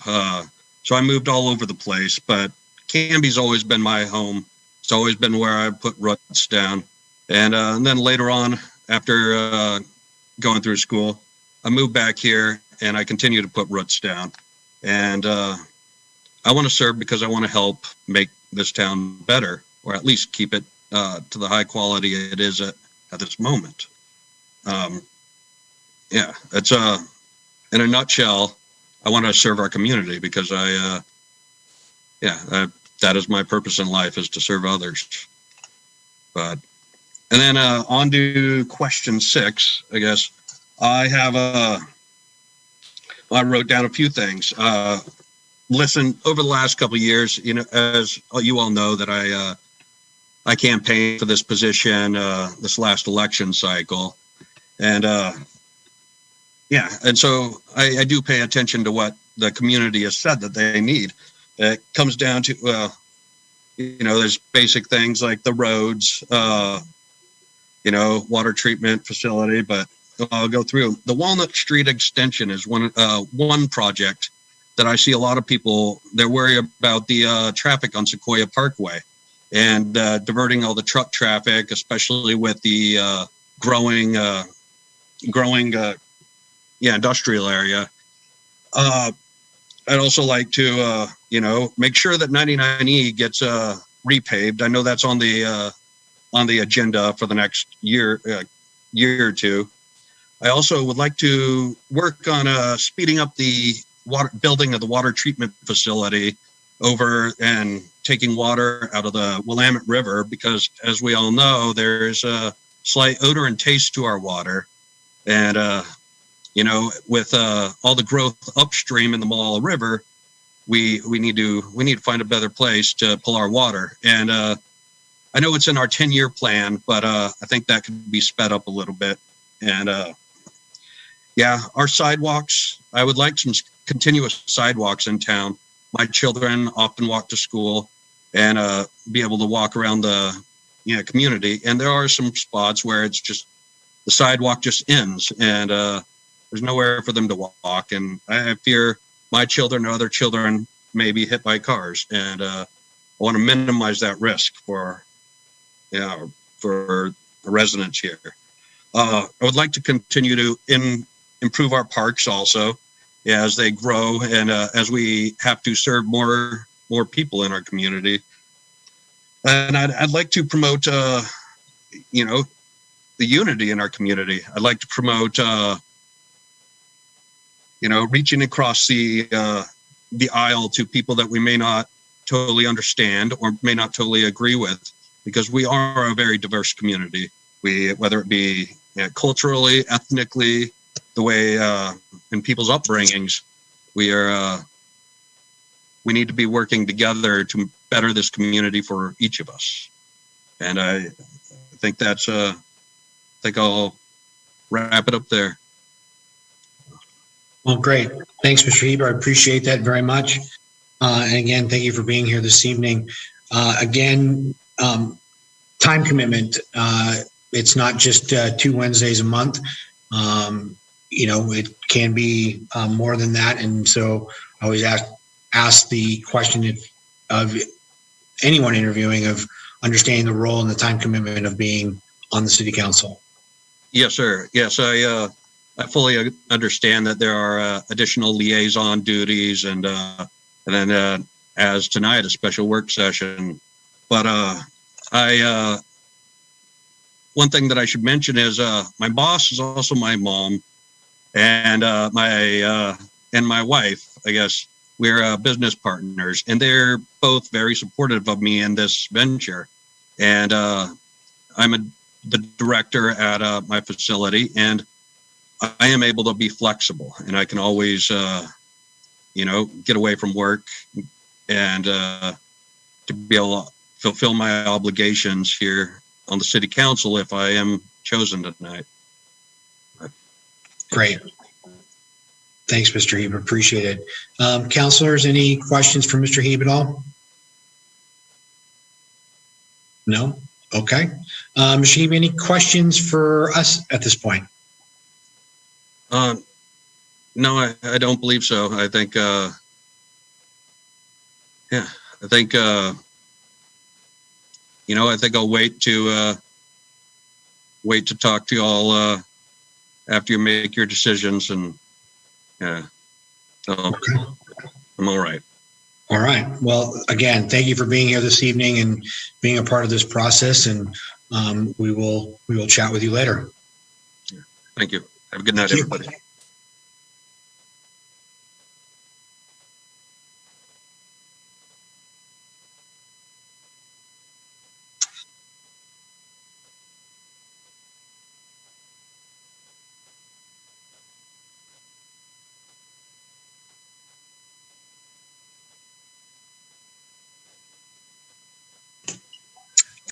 Mr. Patton, good evening. Good evening. First, I would like to thank the city staff, council, and the mayor for their time this evening. Before I begin, for some of you, this might be a bit of a review. This is the 4th or 5th time that I have applied for an open council position through this process. This is actually the 2nd time, ironically, that I have applied for this specific position, which I also ran for in the previous election. So fingers crossed, we'll see what happens tonight. First, I want to touch on my current occupation. For intrigue's sake, I am a traveling soil fungus salesman. I work for a company that sells soil mycorrhizae as well as plant growth regulators. So therefore, I work from home and have a fairly adaptable schedule. My current sales territory is the 13 states of the Western U.S., but I usually only do my traveling in Oregon, Washington, and California. So that's not a big problem with this particular position. As far as community involvement, I am very passionate about giving back to the community in which I serve. I was actually talking to my parents about this the other day, trying to track this all the way back. And we figured out that it was really when I was about 11 or 12, growing up in Andover, New York, which is a very small town, about 1,100 people when I lived there. It's now down to 580 some. So I understand what small town community really involves. And I would go with my parents they were part of the Hog Club. And so I would go and help pick litter off of the Adopt a Highway program section that they had, and help sell raffle tickets and hot dogs and different things at events that they would hold for charity. So that's where it really got to start. By the time I graduated high school, I was a member of no less than 14 different clubs and organizations within the community. Everything from serving on the National Honor Society to being a junior firefighter in my local community. I took that passion with me to college. Much to my mother's chagrin, I got involved right away. And by the time I graduated college, I was an RA. I was elected student government president there, which was a really big honor, and served both as a student liaison to several other student government associations in the State University of New York school system. And actually, one of the biggest honors was I was the only non-governor appointed member of the college council. So at a very young age, I took on a tremendous amount of responsibility and began to learn how the levers of both government and organizations such as the city council worked. In 2005, I moved here to Canby for my job. When I graduated, I knew that the West Coast was where I wanted to go. And I started working at a little nursery called Terra Nova Nurseries out on South Maxburg Road. I originally rented an apartment over on North Redwood Street, and then a few years ago bought a house here on North Birch. And if I have my way with it, I will die in this house because A, I have too much stuff to move, and B, I love this community a great deal. Since I've lived here in Canby, I have also become very involved, both in the local and at a state level. I've served on about 11 different groups and organizations within the state. A few of them I am still actively involved in, but specifically for this job, I want to bring your attention to what I have done with the city itself. Within a matter of a few months of moving here, I applied for and was appointed to the Urban Renewal Advisory Committee, which within a year or so that actually had sunset because that aspect of the Urban Renewal District had completed its tasks. So that I ended up serving until its completion. I have served on the Street Maintenance Task Force. I did get elected to and served for 2.5 years as a city councilor, where I was the library liaison and the bike and ped committee liaison. When I did step down in 2011, which I still regret to this day, as soon as there was an opening available on the city budget committee, I joined the city budget committee, and I have been on the city budget committee now for about 8 years, several years of which I have served as chair. And then about 6 months ago, when I did not get elected to this position during the election, I wanted to do more for the community. And so I applied for and was then appointed as a member of the Planning Commission, which has been a very eye-opening experience, seeing city government and some of the challenges that the city is facing from that angle. To that point, I feel that with my experience in all of that, I am uniquely positioned for this opening. I am very familiar with what is involved as a city councilor. I am familiar with what city councilors are and are not able to do. I am familiar with the form of government that the city works with and how the city council and the mayor fits within that government. I am also very familiar with a lot of the plans and projects that are in the works and will be coming up within the matter of months or years. So I think that I am uniquely positioned because this position will only have another 1.5 years before it comes back, or no, 1 year and 2 months before it comes back up for election. I think I am uniquely positioned to step into this role and actually be able to help get some work done without having to come up to speed on some of those aspects of the position. As far as what drives me to do this, clearly it is the same thing that has driven me to apply for these positions over the years and to run. I want to serve. I grew up in a community that was having challenges because of lack of growth.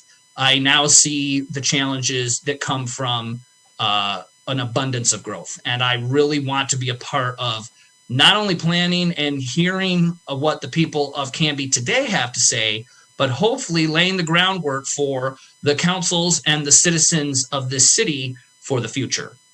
Along those lines, moving on to question 4, one of the biggest challenges that I think is hitting the city is simply planning.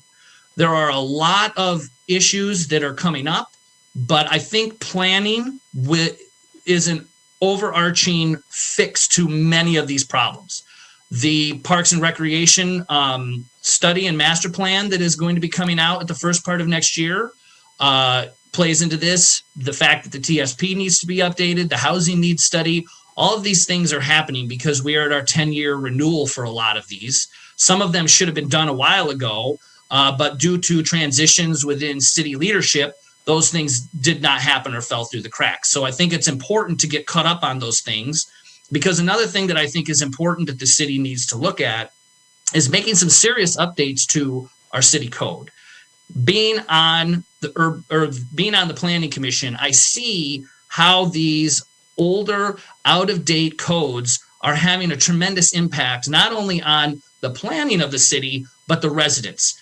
Many residents have come to us and said, they have concerns about buildings that are being erected or, things that are coming in. And a lot of times our hands are tied if the developer has checked the boxes, and I know that people don't like to hear this, but if the developer has checked the boxes and are working within the code, and we say no, and then they apply it to you, and you say no, and then they take it to LUBA, and LUBA is going to look at that and say, well, really, I don't see why all these other people have denied it, so we approve it. And I really think that as time goes on, this is going to become an even bigger issue. How it hasn't been a bigger issue with the amount of growth we've had is beyond me, but I think that is a very important thing that needs to happen. As far as things that I specifically would like to do if I got on council, the first thing obviously is seeing how we can maybe lay a game plan for updating the code. I think that is paramount and will fix a lot of problems. Another one is sidewalks. I feel that there should be a 5-year strategic plan developed for sidewalks. I don't see where this would be a very big reach. And we're currently using the gas tax money to update the ADA accessibility intersections. I think that some of that money could be used as a public-private partnership to help residents who are not going to have their road redone within the next year or so. Whether it's a loan program or a matching grant program to help expand our sidewalks and really look at a strategic plan on how we're going to be able to make the city of Canby more walkable. As you all know, I am a rabid advocate about streets. That will be a thing that will happen if I am on council, and if I'm not on council, you will still see me talk about streets. So that is something that I really want to see master planned out when we get done with the TSP. Another one is the parks plan. I don't think there was much of a strategic plan that was built from any sort of parks master plan, especially with Willamette Wayside. I don't think very many of those things were done several years over the years that had been completed. And so I think we really need to look at that as well as what comes out of the new Parks Master Plan and create a 5-year strategic plan on what we're going to do for parks. And as I mentioned, when I was running for this position, I really would like to see a dog park built in the city sooner than later. Many people, I walk around the community and I see people who are walking their dogs off leash, and it is ripe for catastrophe. So I really think we need to provide our residents sooner than later with an ability for them to walk their canine loved ones and allow them the room that they need to run around and do their thing. Also, like some other people have mentioned, I really think we need to make some changes with how things are worded for Canby Utility. The water tastes like dirt. I have friends that come here and say, why does your water taste like dirt? I do not see why we cannot fix this problem. Maybe not tomorrow, maybe not a year from now, but I really think we need we really need to look at this hard, because there are many other communities around us that do not have this problem.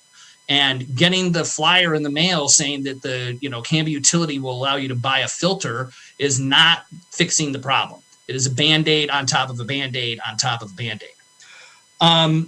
As far as commitment and being able to do this, I mean, granted, I have a ton of irons in the fire, but I clearly make budget committee and planning commission work, so I do not see where I would have a problem with this.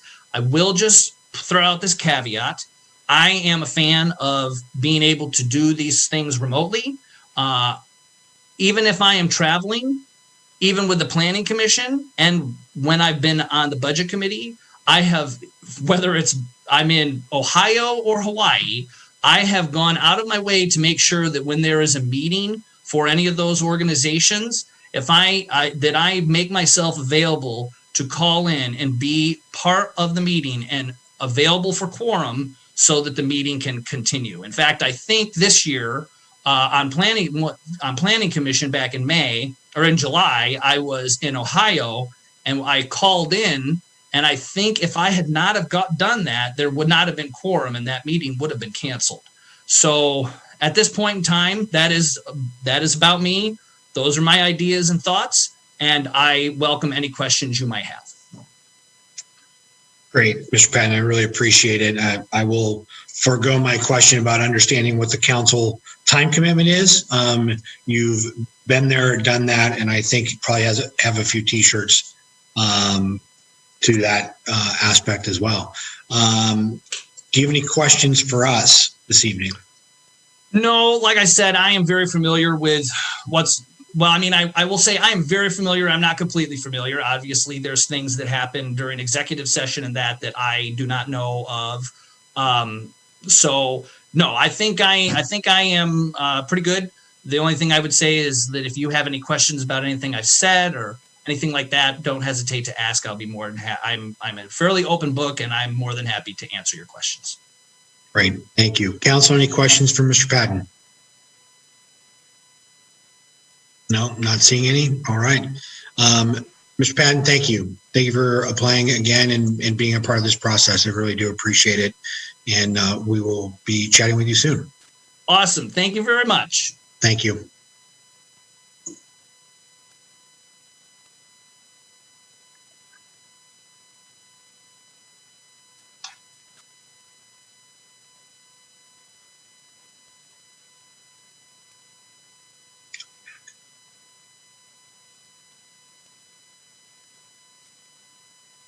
Good evening, Mr. Garrison. How are you, sir? Hey, how are you? I appreciate the opportunity to talk to you guys tonight. Thank you for being here. I will let you take over and start with just telling us a little bit about you and what brings you here this evening. Okay, I'm a new Oregonian, actually. I've only been here. I came here in January of 2020.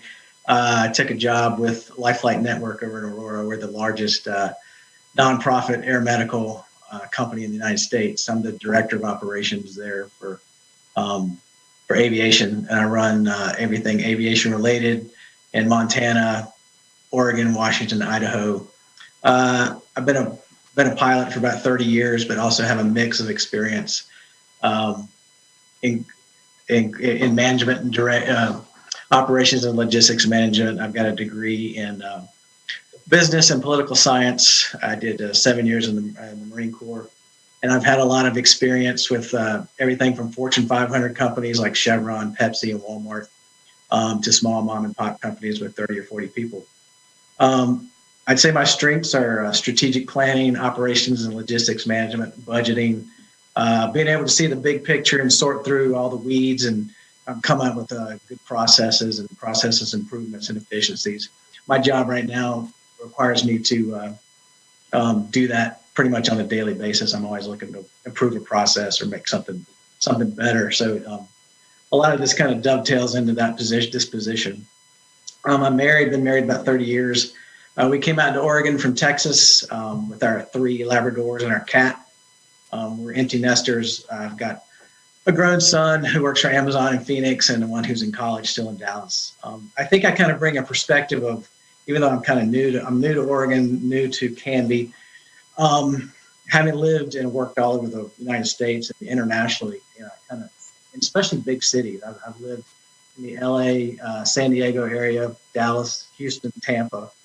I've seen a lot of things go wrong and see what what cities do. Obviously, different scale, but when cities just don't do the basics like fix the potholes and fix the sidewalks, it really ruins the experience. I'd say, a little bit more about me. I love the outdoors. I love to hike, bike, ski. I love being able to go up to, being an hour and a half from Mount Hood so I can ski on a semi-regular basis. So anything, I really love enjoyed living the Oregon outdoors. What's kind of attracted me to this position, I didn't really have any intention on it, but I happened to be reading a news article and I saw, wow, this is a really good opportunity to get involved. And so I just sent my application in and here we are. I like being able to have an impact on organizations and processes. So that's what attracts me to this position. And I think what would make me a good city councilor. It'd be a way to serve. I served in the military. I still serve today, even as a director. You're the boss. You're still serving your employees and your staff. So that's a kind of a nice transition. I think it's important for city council to help businesses survive and thrive, especially in, with the COVID in the last 2 years. A lot of businesses, big and small, have been hurt. I could tell you the impact on our operation has been incredible in many ways.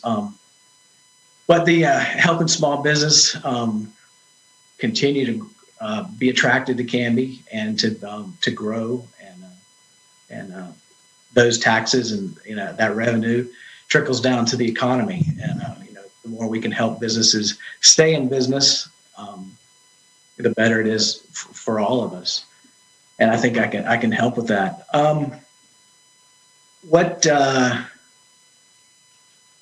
As far as specific goals for Canby or any really town, a town has to do the basics. We have to make sure that we're fiscally responsible. But everybody looks to police, fire, EMS. They want to be safe, fix the potholes. Obviously, traffic flow in 99 is a huge thing. The traffic flow with Amazon coming in the new industrial park, what are we going to do with that? All the extra trucks coming in and out. How does that affect the flow? How does that affect the people who live right around that area? That's going to be huge. That could be hundreds and hundreds of trucks a day. And then, do we have the roads and the infrastructure to even support that? What kind of expense? When you've got 80,000 pounds of truck rolling down the road hundreds of times a day, that really makes an impact on everything around it, from noise and congestion, and the impact of just, are the roads going to hold up? So I think that's a huge potential that we as a city have to look at, just keeping the town, keeping that Canby feel. I was in the barbershop yesterday getting a haircut. I was talking to the lady cutting my hair, and she had just recently moved here too. And she was telling, we were talking about what we liked about Canby. She'd been here like a couple months, but she loved being able to walk to work. She felt safe. She loved being able to take her dog and not feel that she was going to be a crime victim, because she had moved from Portland, the Portland area. She didn't feel safe, and I think I got me thinking. It was like she and I. We just met. She just cut my hair, but we came here for the same thing. Canby, it's got a good hometown feel, and it's likable. Everybody I meet is super nice. I met people who were brand new like her 2 months ago, and people who've been here 30 years, and people who have left and come back. And we've talked. Some of those people have talked tonight. So I think with all that, we have to, we keep the Canby feel, but we got to manage the growth that we know is coming, and the infrastructure growth is going to happen to support what's coming. Whether it's new houses and new businesses, especially in the industrial park. And I think that, with my ability to, my strengths are, like I said, planning, looking at, making a better mousetrap, making things more efficient, improving processes. That's what I think I can bring to the table. Great. Thank you, Mr. Garrison. Appreciate it. Questions from the council at all? Mr. Garrison? No, I think everybody's asked the questions. I think everything has been pretty well laid out. All right. Again, time commitment. You kind of addressed your schedule and whatnot, and understand that our role is not just two Wednesdays a month. It's greater than that. So I think you got a grasp on that piece. So with my job, I kind of set my own schedule, and even though I travel sometimes, I live on Zoom, so this is kind of easy. Okay. Council, any questions for Mr. Garrison? No? Okay. Thanks. Mr. Garrison, thank you very much for joining us this evening, and we'll be in touch.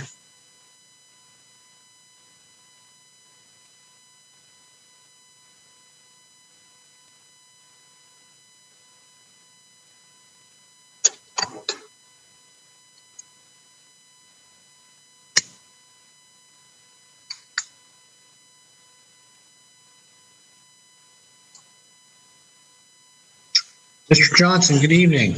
Good evening, Mr. Mayor, and good evening, councilors, and a special good morning to Councilor Parker. Mr. Johnson, thank you for being here this evening.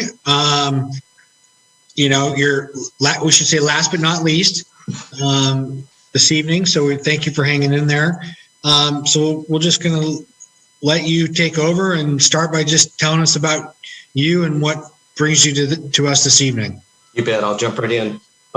First of all, I'm a native Oregonian. I've lived in small towns all around us. You can draw a 30-mile circle around the places that I've lived in greater Clackamas County.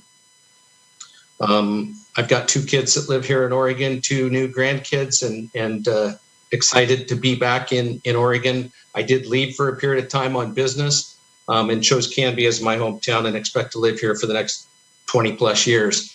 As far as my career, I work in wholesale grocery, which is basically saying that I work in supply chain for food. And until 18 months ago, most of you thought that the food just magically appeared on the shelves, but there actually is a pretty massive supply chain behind the grocery business that I work in. Spent my career there leading teams of between 28 and 70 people, leading and directing a large business unit for a pretty sizable company. The majority of my time is working in merchandising and helping independent grocers sell more groceries. As far as what appeals to me about serving as a counselor, it's really having a voice and then also making sure that my neighbor's voice can be heard. And I use that reference to neighbors figuratively. I think everyone that lives in Canby needs their voice to be heard. And I think that's the important part of the council structure and the service that you guys provide to the city. I'm eager to contribute my own both skill sets and opinions as to how I think I can help the city of Canby. And having that voice and being part of a council like this is what attracts me to the idea. As far as a specific goal or improvement, I think the key for Canby is managed growth. And I think that comes with the necessary infrastructure that comes along with that growth. And I think the growth is critical for Canby as we continue to thrive, becoming what I would call a medium-sized city coming out of the small city model that Canby's been in for a long time. I think traffic control and road conditions are the primary concern of the community when it comes to that growth and the management of that infrastructure behind the growth. Other priorities that I think are equally important to me is affordable community participation so that people can feel a part of everything that goes on. I think the tolerance of large businesses is critically important, and I think that's a large part of the growth that we're seeing now. Special shout out to Caruso and Columbia, good food companies like my own, choosing to be here home in Canby. I think the thriving success for small businesses is important as we see the small community type businesses that are in and moving into the downtown area, which is, I think, also real important as we make downtown Canby a place that people want to spend their time. And then the last thing I would mention is returning to the level of community events that Canby had in pre-pandemic times, which we're slowly making our way back and look forward to being a part of helping that happen. So keeping it concise for you all, as I know you've been through 12 or 10 of these, and that's it for me, unless you have any questions for me. Mr. Johnson, thank you for being here this evening. Really appreciate it very much. Again, understanding the time commitments it takes on the council, always an important conversation to just point out that it's, to all those that are still on, I remember back in the day being appointed, and the thought was, yeah, it's just, a couple hours, 2 Wednesdays a month. And, well, this role is what you make it, and you get out of it what you put into it. And all of the counselors that are here are definitely not short on commitment to the role. So I think you get that, and it sounds like everyone understands that piece. Council, any questions for Mr. Johnson at all? Any follow-up or anything? No? All right. Mr. Johnson, any questions for us? No, thank you. I think they were all answered with the other groups. Okay. Well, thank you for joining us this evening. We really appreciate it, and we'll talk with you soon. Thanks very much. Thank you.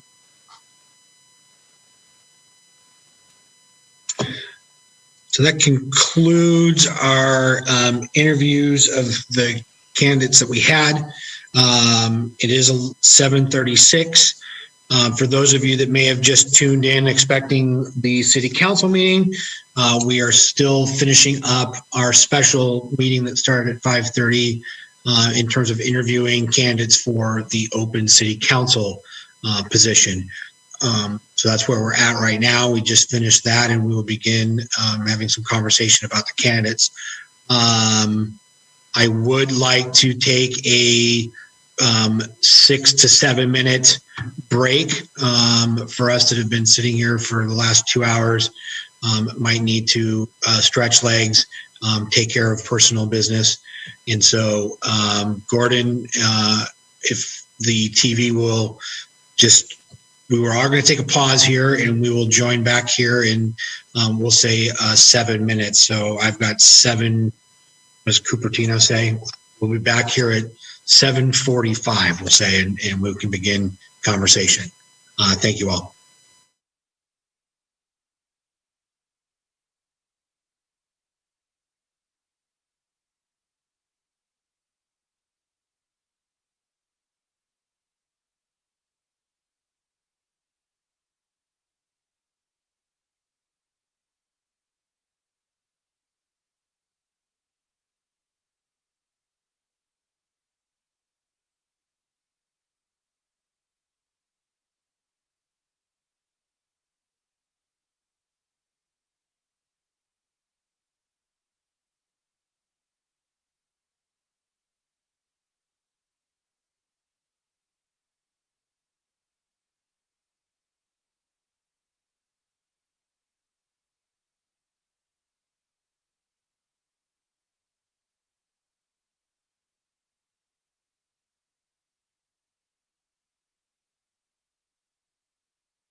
Welcome back, Canby. Thank you for allowing us to take a quick break.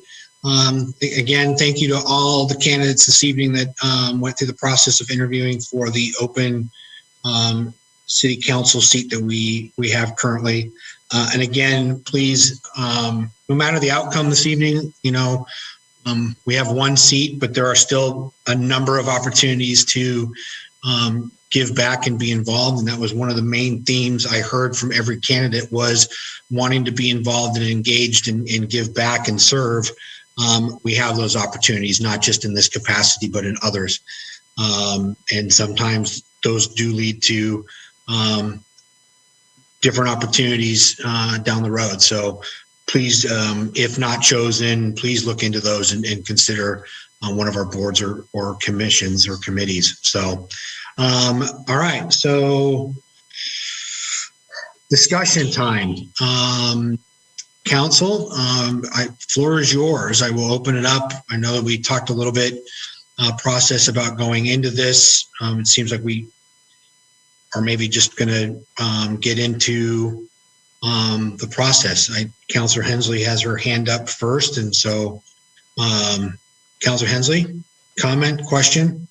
Thank you, Mr. Mayor. I'm wondering if you were wanting to discuss, it sounded like our previous discussion at the beginning of the interview process that we didn't want to really necessarily discuss top candidates, but just move into a motion. So are you prepared to take a motion? Yes. I mean, that's fine by me. Yes, absolutely. I mean, this is your guys' show. So I'm just here to keep it on the rails as best I can. Okay. Well, then, Mr. Mayor, I move to appoint James Heeb to fill the council vacancy of Jordan Tibbles for a term of ending at the beginning of the following year to the next general biennial election, December 31st, 2022. And I do have discussion points after it's seconded. I can second for discussion.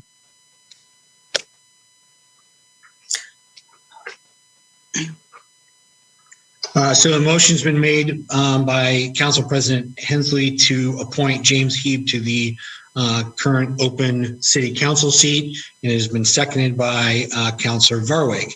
And Council President Hensley, you said you had some speaking points. I do. Thank you, Mr. Mayor. I wanted to thank everybody for applying. There were several candidates that made some very good points, a lot of common themes. So I like that everyone's paying attention. But as we know, this was a seat when Councilor Tibbles won the seat. Two of our candidates now were also vying for the seat. And the electorate had chosen James Heeb would have been fourth in line of 5 seats. So he would have been next in line as far as the electorate's choice. And so I kind of wanted to heed the voice of the community and that they would appreciate having a Councilor Heeb on the board. And also, honestly, Jason gave me another very good, valid point in that we do need to change the city code. And that's been a goal of ours for many, many years, and we haven't been able to get there. And I love the fact that we have an advocate for that on the Planning Commission, which is where that takes place. So I think really we need him on the Planning Commission heading up that charge. So I think Councilor Heeb would be good and Commissioner Padden would be a good idea. Okay, thank you. Councilor Varwig, did you have a comment? Yeah, I just want to say what stood out to me in the interview that James had said. And, and I've mentioned this several times to a few of you, and that the big thing for me is that I want somebody to fill the role that is wants to do the business of the city. If we look back over the last several years, we've had some bumps in the road. And we're all guilty of it. We're all guilty of it. And we need to get back to doing the business of the city. This is a nonpartisan position. That was one of the biggest things to me going into this, is I really wanted to hear someone say nonpartisan. And James actually did. That was the first thing he started with. And that really struck a chord with me, is that we need to get back to doing the nonpartisan work of the city, the business of the city. He talked about some great things, talked about the water treatment plant and trying to move that up. That's something that I know I struggle with every single day, is the smell and taste of our water. I'm reminded every morning when I jump in the shower, the smell of the water.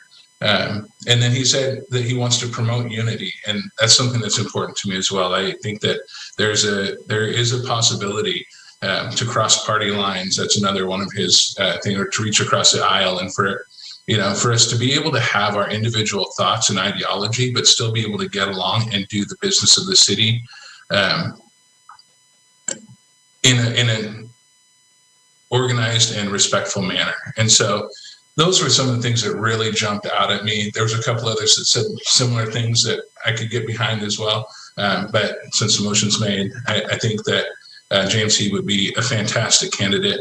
And so I think that if we really want to get back to what our role truly is in a nonpartisan position, I think that James is probably the best candidate. So that's my thoughts on it. Thank you, Councilor Varwig. I appreciate it. Councilor Banks. Thank you. I want to agree to a certain extent. I enjoyed Mr. Heeb's identification of a whole bunch of projects that I have also been clamoring for a long time. The taste of our water is bad. It is bad that we have sidewalks that completely end, as he identified. I also want to improve our parks. I'm excited about the Walnut extension. And I'm saying this because I'm not going to vote for this motion. I'm going to vote against it, but I want it known that we have a lot of candidates, and I liked a lot of things about them, and I think a lot of them are really qualified. James is not my first choice, but I just think it's important that the candidates all know that if we do not vote for them, it isn't a rejection. I think that these people are important people. They're involved in our city. James is already serving in our planning commission. That's really important to me too. So I guess I want it understood that we can only choose one of the, I guess it's 10 now. And so it's an uncomfortable spot, but that's all I had to say.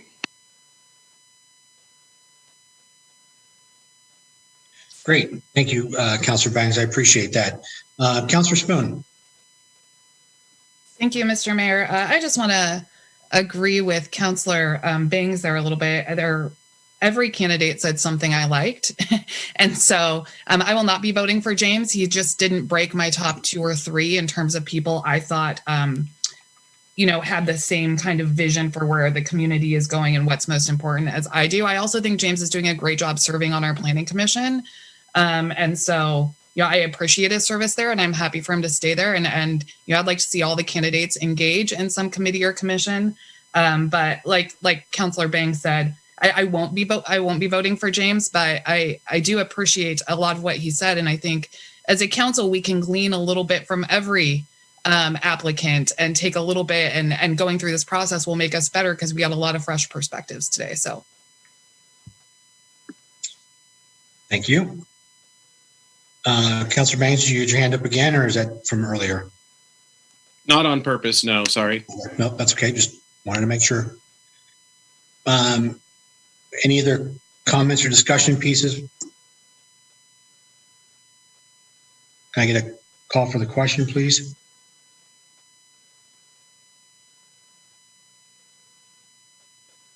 You don't need to call for the question. You can just call for the vote, Mr. Mayor. Oh, thank you. Well, then I will call for the vote. So all those in favor of appointing James Heeb to the open city council position, raise your hand. Thank you. All those opposed? Okay, that motion fails. I did not see who threw up hands first there, if that was Councilor Spoon or Councilor Varwig. So dealer's choice. It should go in order on your screen if whoever had the hand up first. So top left corner is first. Okay, thank you, sir. Then that would be you, Councilor Varwig. I would like to make a motion to nominate Brad Clark, or to put Brad Clark as the replacement for Jordan Tibbles. And I can change the wording to be the way that it was written in here, that you would prefer. that I have the correct wording. I move to appoint Brad Clark to fill the council vacancy of Jordan Tibbles for a term ending the beginning of the year following the next general biennial election, December 31st, 2022. I'll second.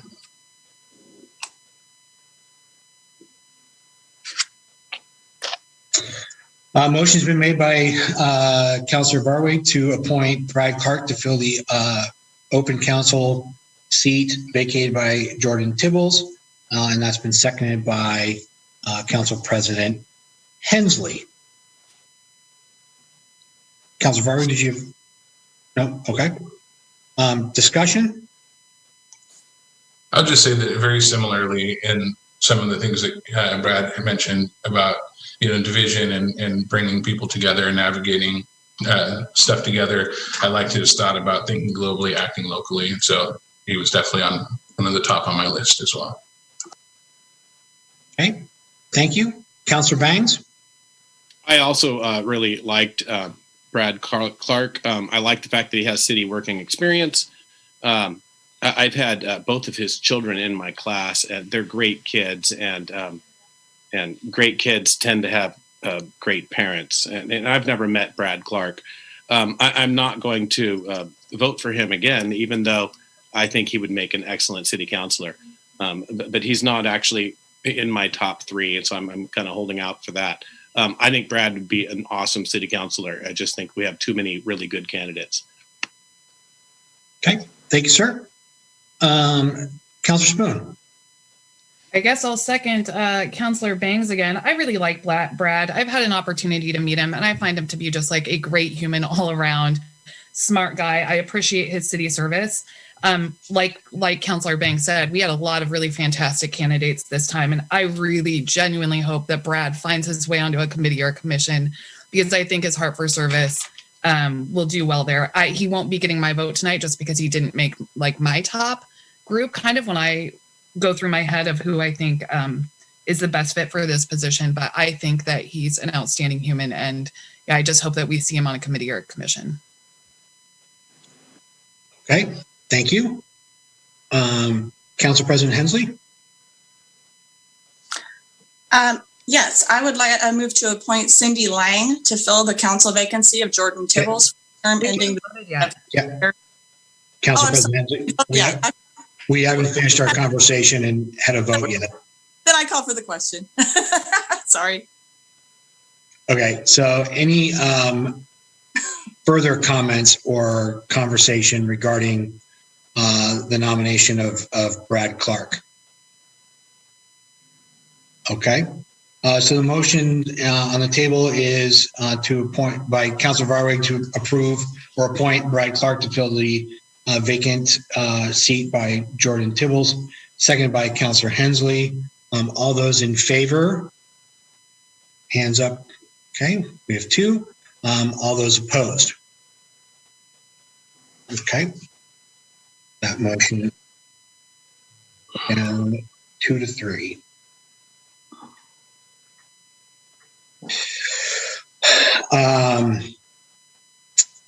First on my list is Council President Hensley. I should have been after Barwig. I had my hand up after him last time and took it down for the sake of discussion. Okay, you're correct. I apologize. Thank you. Councilor Spoon. Yeah, I'd like to make a motion. I move to appoint David Bajoran to fill the council vacancy of Jordan Tibbles for a term ending the beginning of the year following the next general biennial election, December 31st, 2022.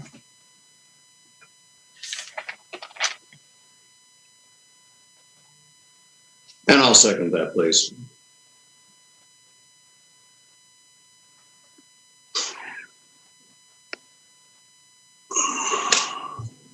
The motion's been made by Councilor Spoon to appoint David Bajoran to fill the open city council position vacated by Jordan Tibbles, seconded by Councilor Parker. Discussion. Councilor Hensley. Sorry, no, I forgot to take my hand down. Okay, thank you. Councilor Banks. I I would defer to the person who made the original motion, but I would keep my hand up. Okay. Because I still would like to comment. Okay. Thank you. Councilor Spoon? Thank you, Mr. Mayor. Yeah, like I have said twice now, we have a lot of great candidates this time. I hope we see them all. Everyone knows I have a very so much respect and adoration for Jason Patton. I don't want to lose him on Planning Commission right now because he is so good there. I appreciate him so much. For me at this time, David Bajoran ticks a lot of my boxes. He's all about kind of finding unity of purpose, which I think our council and our city can benefit from now. He talked about how our role as counselors is in many ways about leaving a legacy for our children and what the community will look like 20 or 30 years from now. And I think that like that global view is really important in our role because it's not just about what we need to fix for tomorrow. It's about what we need to do for 20 years from now. And he was one of the only candidates to mention that. He also talked about our downtown, which I appreciated. Just a couple of candidates talked about that. And just kind of really understanding, all of his organizational experience in the Coast Guard, I think will be very, very handy here.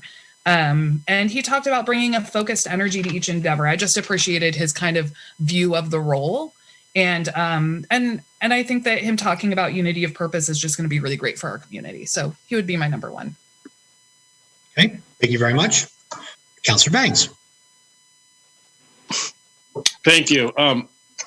So Mr. Bajoran is one of the top candidates in my estimation. I just wanted to point out that like I felt with Brad Clark, I think that a number of candidates would make good city councilors. I started out this process wanting to appoint Jason Patton. I think Jason Patton is eminently qualified.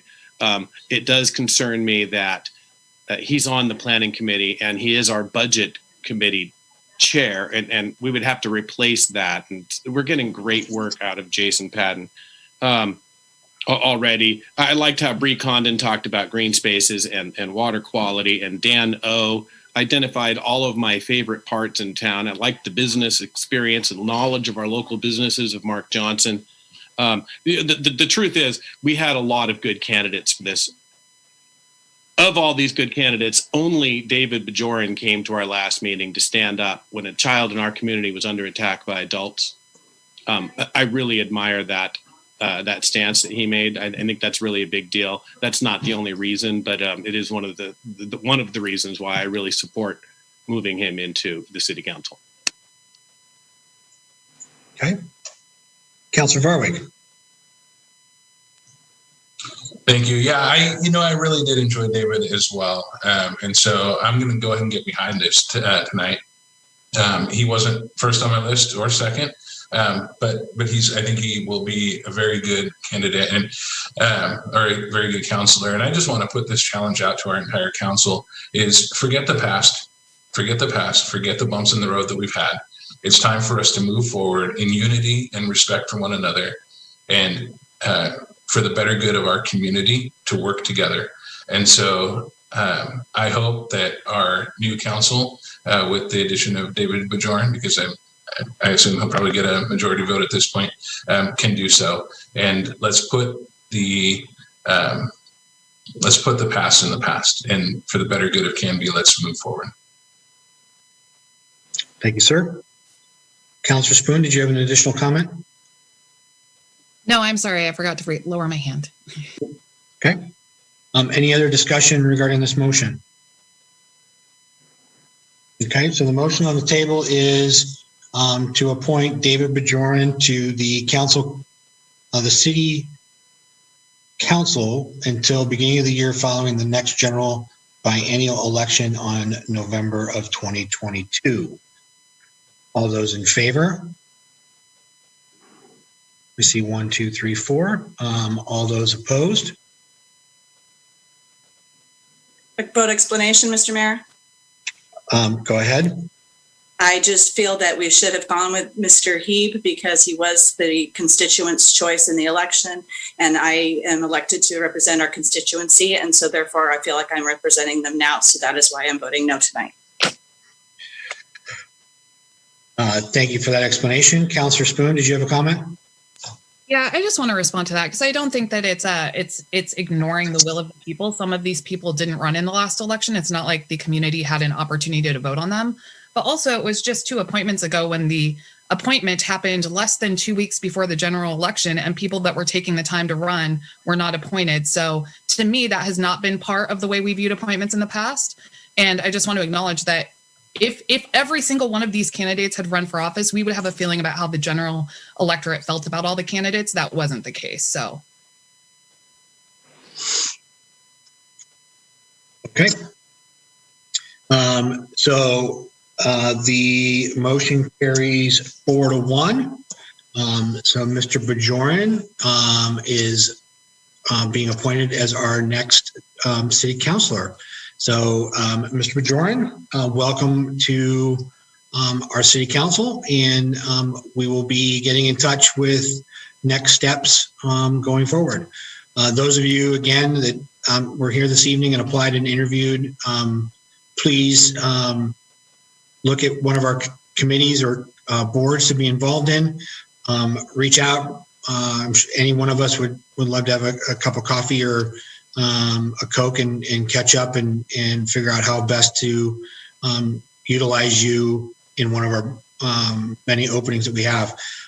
To what everyone said, this was a really impressive group of candidates this evening, and I really do appreciate everyone's involvement this evening. So thank you very much for coming out and applying and interviewing and being a part of this process.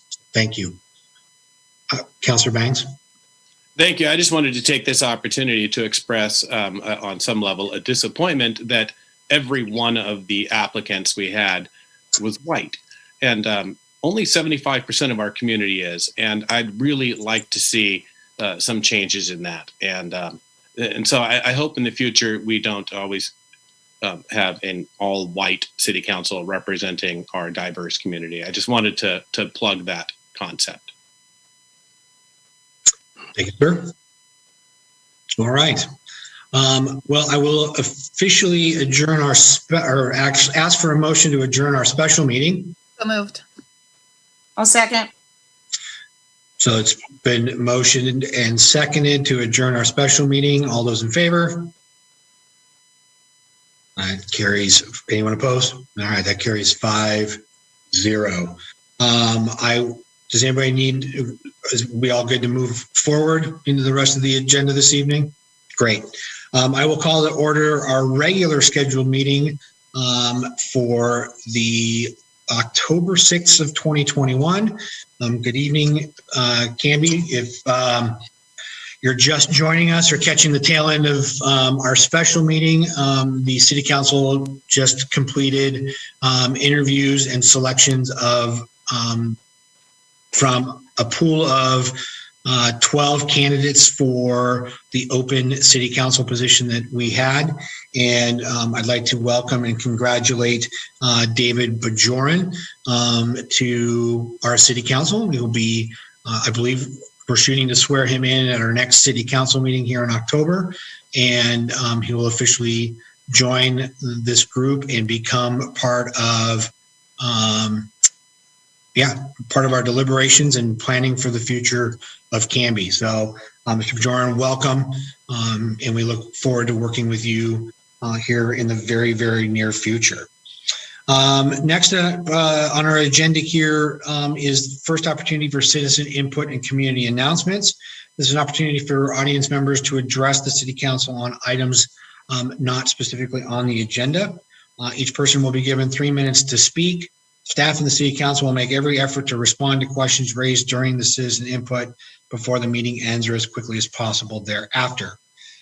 Again, in the future, if you would like to speak, please email or call the city recorder by 7:30 on the date of our meetings, and we will make sure, and the topic you'd like to talk about, and we'll make sure that you get queued up via Zoom here until we're live and back in the council chambers.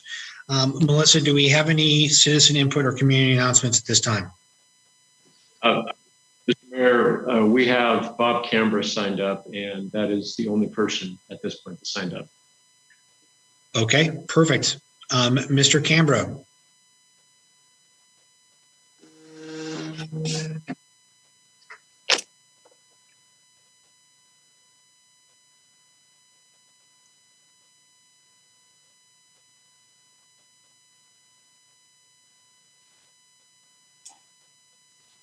Hi, I'm Bob Camber. I live at 1338 North Maple.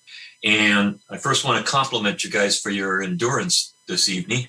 That's tremendous what you guys went through. I'm here just to kind of reiterate and to clarify something. About a few weeks ago, I was testifying at a city council meeting regarding a appeal on the development on 13th Street. And during that discussion, I pointed out some facts that I thought was relevant and important for the city, which is that the roadway presently has two parking on both sides. And when that happens, the roadway is reduced down to 14 to 15 feet, which makes it impossible makes it very difficult for the Canby fire truck, the aerial ladder truck, to make it down that street because its front width is 16 feet long. Doing the rebuttal, the developer said that in fact the truck is only 10 feet round. So for the sake of clarity and to make sure there was no lasting wrong impression, for the third time I checked with Canby Fire to clarify, and that particular truck is 16 feet long. Why am I coming back to belabor this point to you is I think there's a significant problem on that street that's going to manifest itself soon. So in order to make it possible for you to really be able to deal with this problem, you need to have good facts. And I just want to make sure that that fact is clear so that it's out there when you make your decisions. Thank you very much. And I hope you guys have a good evening. Good luck. Bye. All right. Thanks, Mr. Camber. Appreciate that. And appreciate that. And your comment has been noted. Anyone else queued up for public comment? We do not have anyone. So that's a no. Sorry, I didn't quite hear that. So we're good. Sorry, Mayor. No. Okay. Great. Then I'll move into the consent agenda. Mr. Mayor, I move to approve this consent agenda that includes to appoint Rhonda Scheckman to the Heritage and Landmark Commission for a term expiring June 30th, 2022. Second.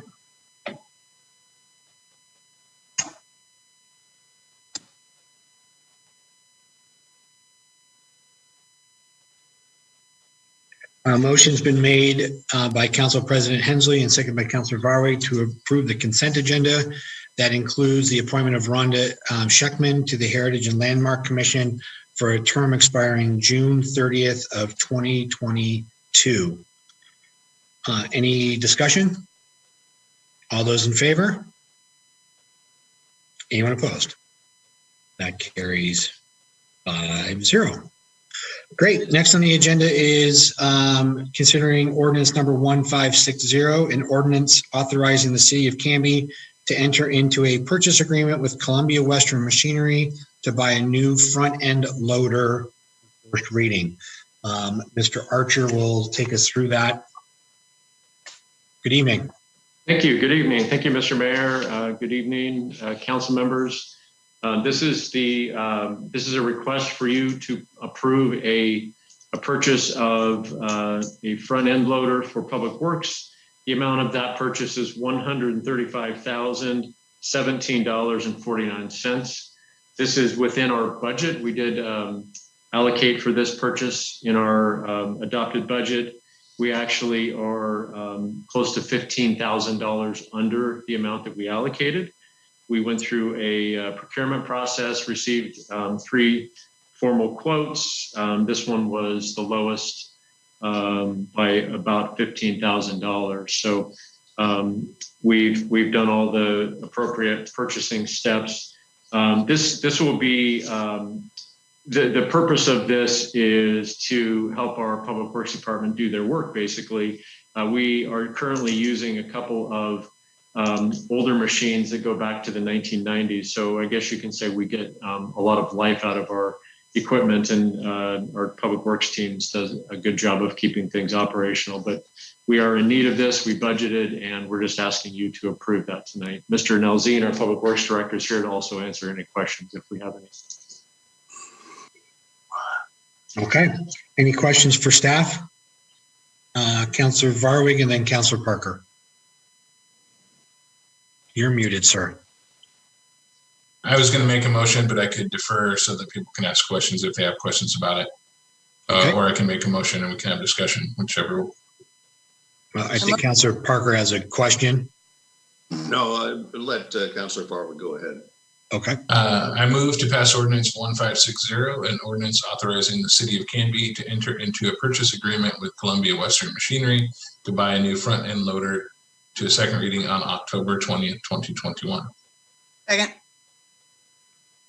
I'm sorry, what was that piece? Second. Motion's been made by Councilor Varwig and seconded by Council President Hensley to pass ordinance number 1560, an ordinance authorizing the city of Canby to enter into a purchase agreement with Columbia Western Machinery to buy a new front end loader, and then coming up for second reading on October 20th, 2021. Councilor Parker, do you have a question or comment? Yeah, I have a comment. Scott, if this was $36,000 less, you wouldn't need to come to us, would you? Is it? No, it's 50,000. Yeah, anything over 50,000 has to come to council. Anything under 50 is under my authority. All right. Well, this seems like an administrative task and not a legislative task. Could you please, when we finally do get around to having our quarterly budget meetings, bring this up as an agenda item? It may be time for us to adjust your spending authority, because this does not seem like a policy decision to me. Understood. Thank you. Any other comments or discussion pieces? Councilor Spoon, you took your hand down? No? Okay. All right. All right, so a motion's been made and seconded. All those in favor? Anyone opposed? Motion carries 5-0. Next on the agenda this evening is the consideration of ordinance number 1561, an ordinance amending Canby Municipal Code, Chapter 220, to include the Library Advisory Board high school member as a voting member, with additional changes to the Library Board first reading. Mr. Archer. I'm going to actually defer to Mr. Lindsay to help with this one. Okay. This is a matter that was brought to our attention through Councilor Bangs because he is the liaison to the Library Advisory Board. And they were asking for this. The HLC also has a similar position, but I wanted to get out in front of this. The HLC is actually derives its existence through our Chapter 16 planning code. And so it's more appropriate and historically done that we take it through Planning Commission first. So because it exists in Chapter 16. So this is trying to get done what you guys asked me to do, knowing that we're going to have to go through the Planning Commission on the HLC one. But the long and the short of this for the viewing audience is that there is an 8th member on that board who is a high school member, and heretofore it's been called a non-voting member. The request was that it's an advisory board and they would like to take that person's advice clear up and through the vote. So they are asking that we, the library board and Councilor Bangs was asking for us to amend this. At the same time, at the last meeting, I brought up the fact that our library director, Danny Smith, also asked me if we're going to be looking at this code, please take him out of the secretarial role. It is unique to all the boards to have this one board have our director be the secretary. All the other boards pick their own secretary from their membership. and we would like to be consistent throughout. So I would ask you to also allow us to change that wording. It's all there in the ordinance for you to see as a track change. So that's what you're voting on as far as changing. It's pretty simple, but it has the effect of creating a voting member in the high school member on the library board, as well as making, they're gonna have to choose their own membership to take notes and report back to you. Okay, thank you, sir. Councilor Bangs, question? Nope, hit the wrong button there. I was going to make a motion. Okay. I move to adopt ordinance 1561, amending the Canby Municipal Code, Chapter 220, to include the Library Advisory Board high school member as a voting member, with additional changes to the Library Board Secretary as identified by our city attorney. Second. Motion's been made by Councilor Bangs and seconded by Councilor Spoon to approve ordinance 1561, an ordinance amending Canby Municipal Code, Chapter 220, to include the Library Advisory Board high school member as a voting member, with additional changes to Library Board Secretary. Any discussion? Yes. Yes, sir. Thank you. So I'm pushing this onto the city council for two reasons, which I identified at the last meeting. One, if we are asking high school students to sit on this board, then the content of these boards must be appropriate for high school age kids, and therefore they should be allowed to participate voting. Secondly, even though it's an advisor, even though this would potentially cause a tie vote in the advisory committee is advisory. So they just give us recommendations. It's not a legally binding committee. So those were the two arguments that I identified a couple weeks ago. Okay. Thank you, sir. Councilor Spoon? Yeah, I love the idea of making the high school student a voting member, and I appreciate the nuance of it being an advisory board, so a tie doesn't matter as much as if we were dealing with it here. That's a fine solution for me. And I would love to see our planning code change for the Heritage and Landmark Commission too. And I'd actually love to see us get some sort of youth advisory council, or younger members, youth members on all of our committees. So this is exciting. Great. Any other questions, comments, discussion items? Okay. So we have a motion on the table. All those in favor? Anyone opposed? That carries 5-0. Next on the agenda is the consideration of resolution number 1359, a resolution approving an intergovernmental agreement between the City of Canby and Canby Utility for the undergrounding of utilities for the future of Ivy Street Improvement Project. And Mr. Archer. Thank you again, Mr. Mayor. Yes, Mayor and Council, as you are aware, we've been discussing this issue for some time. The idea of undergrounding the utilities on the future project we'll be doing on Ivy with the county. We have reviewed it at multiple council meetings, including most recently at your very last meeting in a work session. There was a consensus at that meeting to bring this back for additional action. So that's why we're here tonight. There were three main points that were asked of staff at that last work session. So I want to go over those real quick with you as we're considering, as I'm asking you to consider entering into this IGA. So again, this intergovernmental agreement, IGA, with Canby Utility would put forth all of the terms and the responsibilities for each party in this process. And it also would allow for the transfer of the $310,000 from CUB to the city once the project is completed, as has been discussed. The items that the council were specifically talking about at the last meeting were the cost of the project and how it would be paid for. I'll talk about that. Some examples of what it would look like if any of the individual property owners along this project scope did not want to have the power undergrounded into their own property. That is to say, consent to our having entry to do this project. And then third, the ability to go out and ask the property owners in advance, if you will, to consent to this idea. So first of all, the costs, the source of funding, again, the estimate on this project is $1.3 million. That's a professional engineer's cost estimate. So that could be, typically those are pretty conservative, as in to say they typically will overestimate to make sure they're safe. So we hope that's the case here. We do have the funds to pay for this, and this project will not impact any of our other street projects. So the funding source is our street fund balance, and that is essentially our reserve account in our street fund.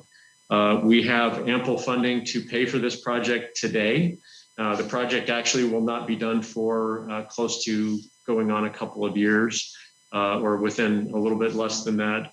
So it's anticipated that our street fund balance will even increase further at that point in time. So we are comfortable with the funding. It will not impact or delay any of our currently slated projects in our 5-year capital plan for streets. So that was kind of question or point number one.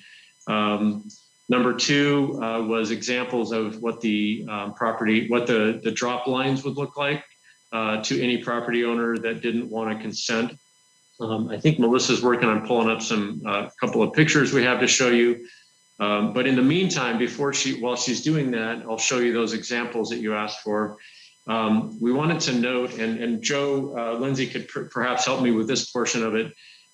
As far as going out and getting the consent of the individual property owners in advance, and I think, again, to remind you, we talked about this last time, we have something in the vicinity of, I think, 23 private properties along the project that we would need to work with.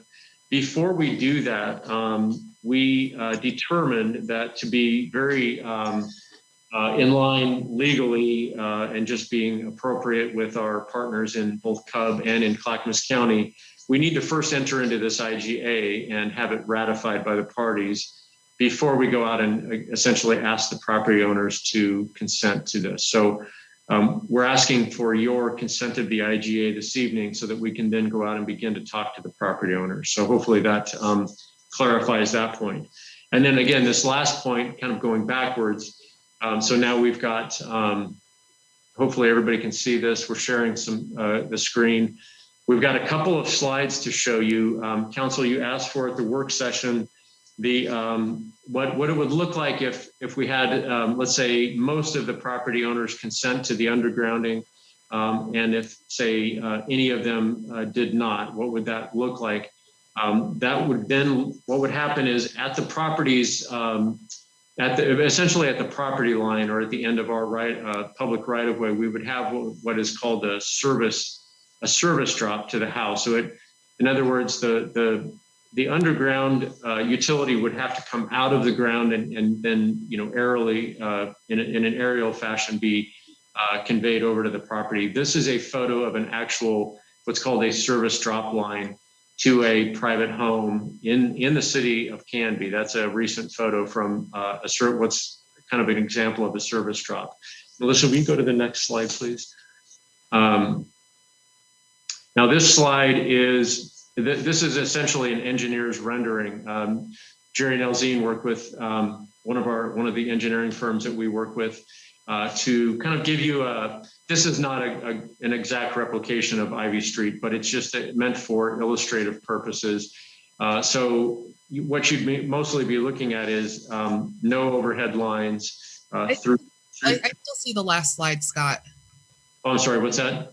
I still see the last slide. Is there another slide I should be seeing? We're looking at kind of an artistic rendering. Hold on, we'll get that. Thank you for letting us know that. Did that work? Can you see it yet? Yeah, thank you. Okay, great. Thank you for letting us know that. It's hard to know on this end what we can see and what you can't see or can see. So what we're looking at here is essentially an engineer's kind of an illustrative rendering of what we might see down a street where the power is undergrounded. But on the right-hand side there in the foreground is one of these service drop lines. Again, this is just an illustration. but that's kind of an idea of what this would look like. So again, if you consent to approve the intergovernmental agreement this evening with Cub, it will put this project into motion from the perspective of us then going out to explore the individual property owners' consent along this route of the project, and begin to understand who would like to, essentially give us the right of access. If somebody were to not want to do that, this is kind of a visual of what that might look like. You'd have a pole coming up out of the ground on the property owners, adjacent to the property, and the aerial lines still existing.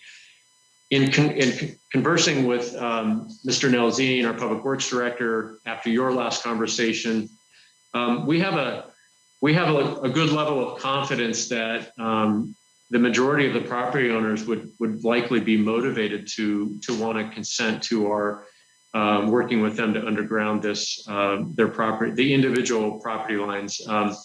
There's probably both kind of aesthetic and other practical value in that, and the city is incorporating that cost into our project estimate, has been discussed with council. So it seems likely, it's not certain, and we need to go out and actually do the work, and we will do that. Once the agreement is signed, we would then have the legal ability to go out and do this work. But we think that most or all would probably want to go along with this. So I think you can, council, before we pull this picture down, or these slides down, do you have any questions while they're up, or can we pull those down and move on with the conversation?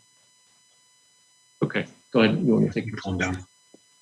So that is kind of the three main points that were remaining out of the last conversation.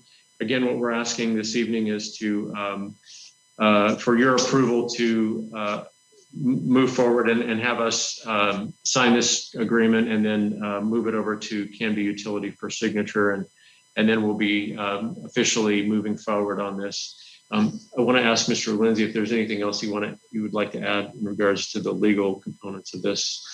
No, one of the reasons we, instead of just going out and talking to somebody else's customers, this is in an abundance of caution that it would seem weird if an outside organization, albeit it's the city, goes and talks to a company's customers when they haven't actually agreed with the company yet to potentially do something, and not knowing whether or not the company's actually agreed to do what they said they're going to do. So it's a safer bet that we can get into this IGA, and it won't fatally. There are still ways to get out of this IGA if the parties want to get out, even when part of the work is being done. So it's structured in a way that if everything went sideways, that we could still opt out, or they could still opt out. They would owe us a certain amount. We'd have to argue over what that is if we get downstream. But I guess what I'll say is, when you talk about the legal liability here, it's actually a safer bet to go knock on doors as a different person who's in privy, which means like in contract with,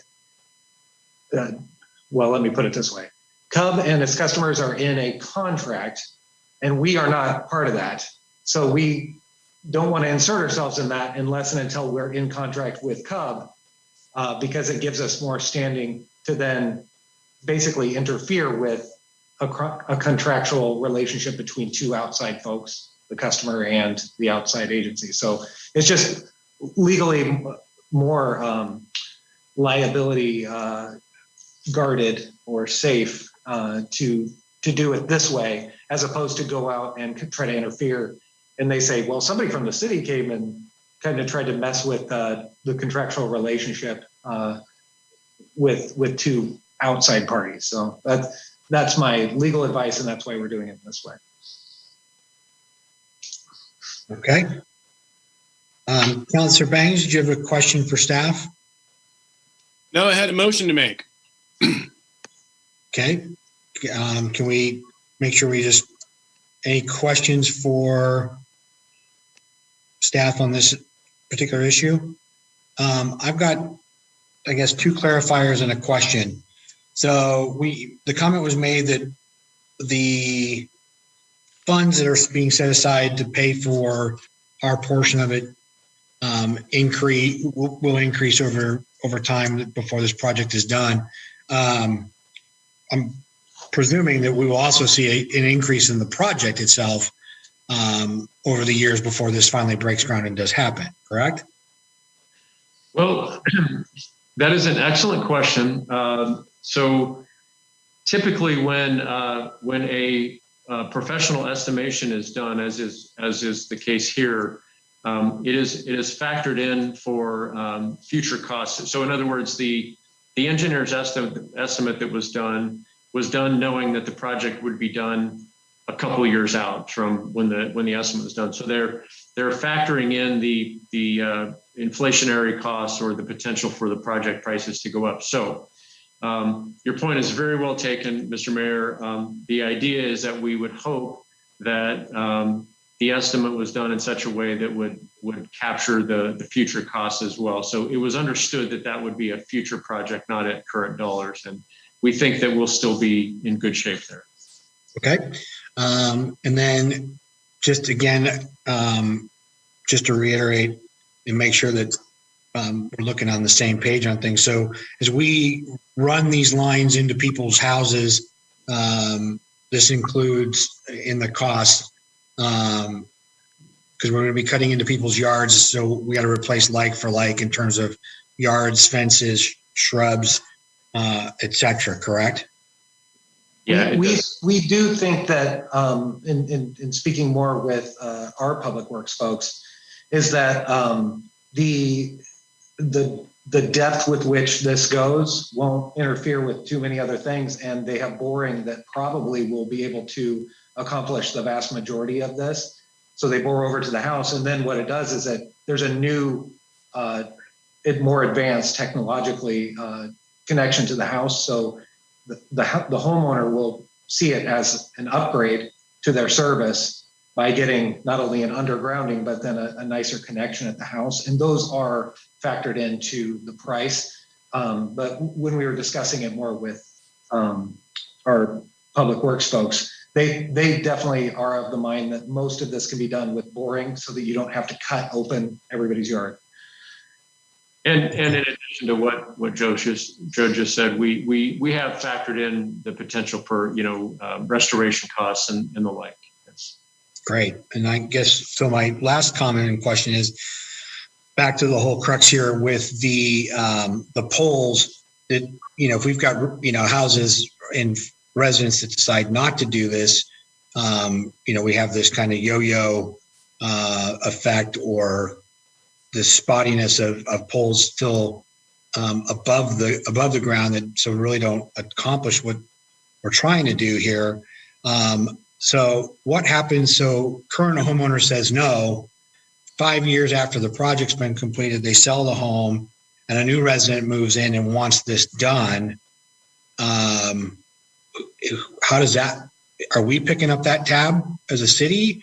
Can't be utility picking that up, or this is a one-time shot opportunity? I would say it's the latter, because our agreement is silent to that, but I'm not sure anybody would be willing to, set aside money for, the future folks who might be holdouts, if there are any. My understanding of the 23 owners are that some of these houses are duplicative in ownership. They're rentals, they're owned by individuals or companies. And so, yeah, so they should, we're hopeful that some of these, there won't be that many holdouts, and depending on the holdout, right, speculating that people who have rentals will want an upgrade to their system, and something that's a little more hardy for purposes of erosion and all that, more like a business decision than their own personal house. So That's one thing, but I don't think either one of us want to say, yeah, we want to be the one to pay for that. I guess that would be a council decision in the future if we have a holdout come 10 years from now and say, yeah, I finally want to underground this. I think the first question would be go to the utility company and see what they're going to do. I mean, that would be my advice, is make them pay for it. But just to be candid. Well, yeah, we will leave that on the, yeah, we're having to discuss $310,000. So, yeah, so, okay, thank you. Councilor Hensley, you have a question? Thank you, Mr. Mayor. More of a comment, I suppose. There's still just too much uncertainty in this project, still too many I hope fors in the future, and maybe the utility company will do this, but they're not doing it now, so I don't think they'll do it later in the future. So given what I've heard tonight doesn't change my mind, I'm still going to be a no on this project. Thank you for your comments. Any other questions for staff or comments? Well, I guess just questions for staff. No? Okay. Thank you, gentlemen. Councilor Bangs, did you want to make a motion? Sure. I move to approve. Hold on here. Now I've got some windows going on here. A resolution. Let's see. I move to approve Resolution 1359, approving the intergovernmental agreement between the City of Canby and the Canby Utility Board for the undergrounding of utilities for the future South Ivy Street project in Canby. Great. Thank you, sir.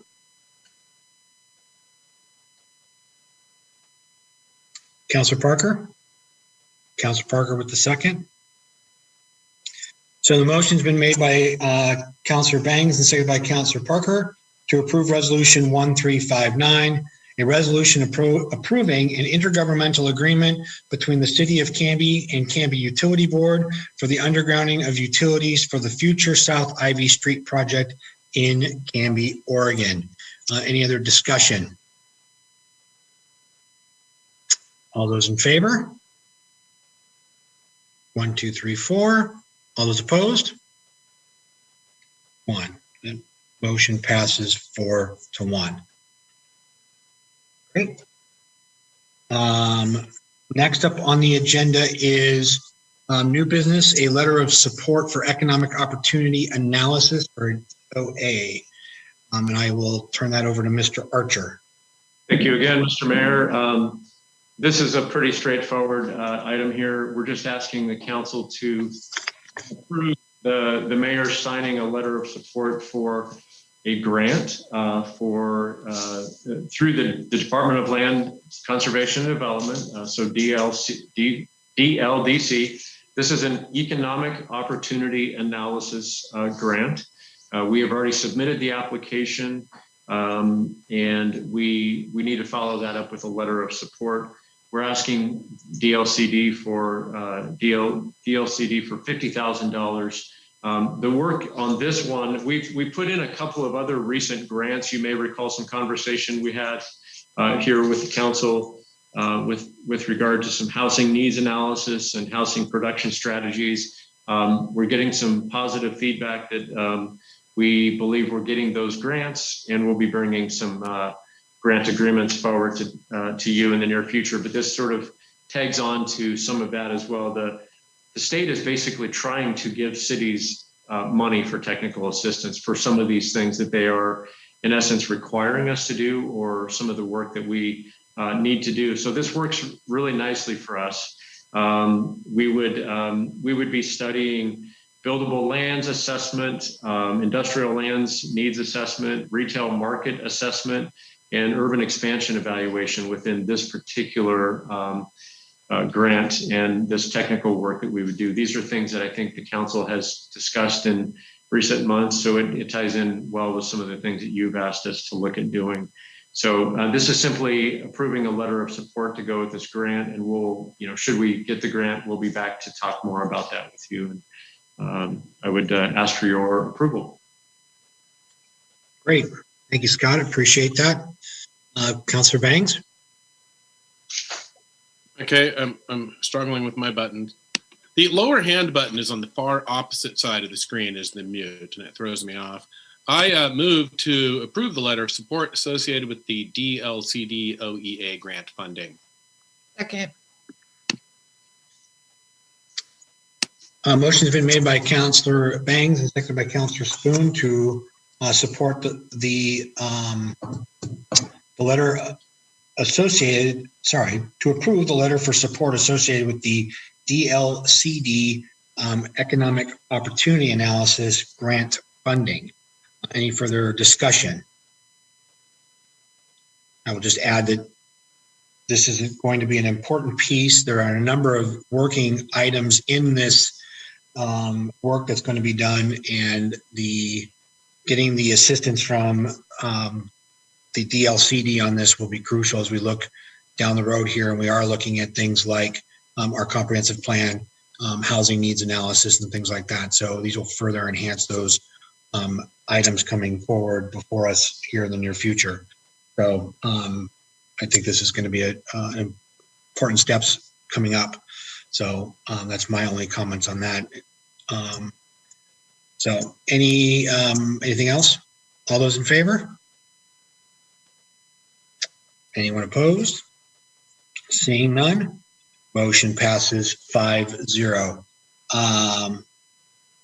Scott, thank you for that. Appreciate it.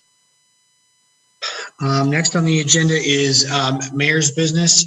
Right now I have there's lots to report on, but I will catch us up on some information at the next city council meeting. We'll move into council comments and liaison reports.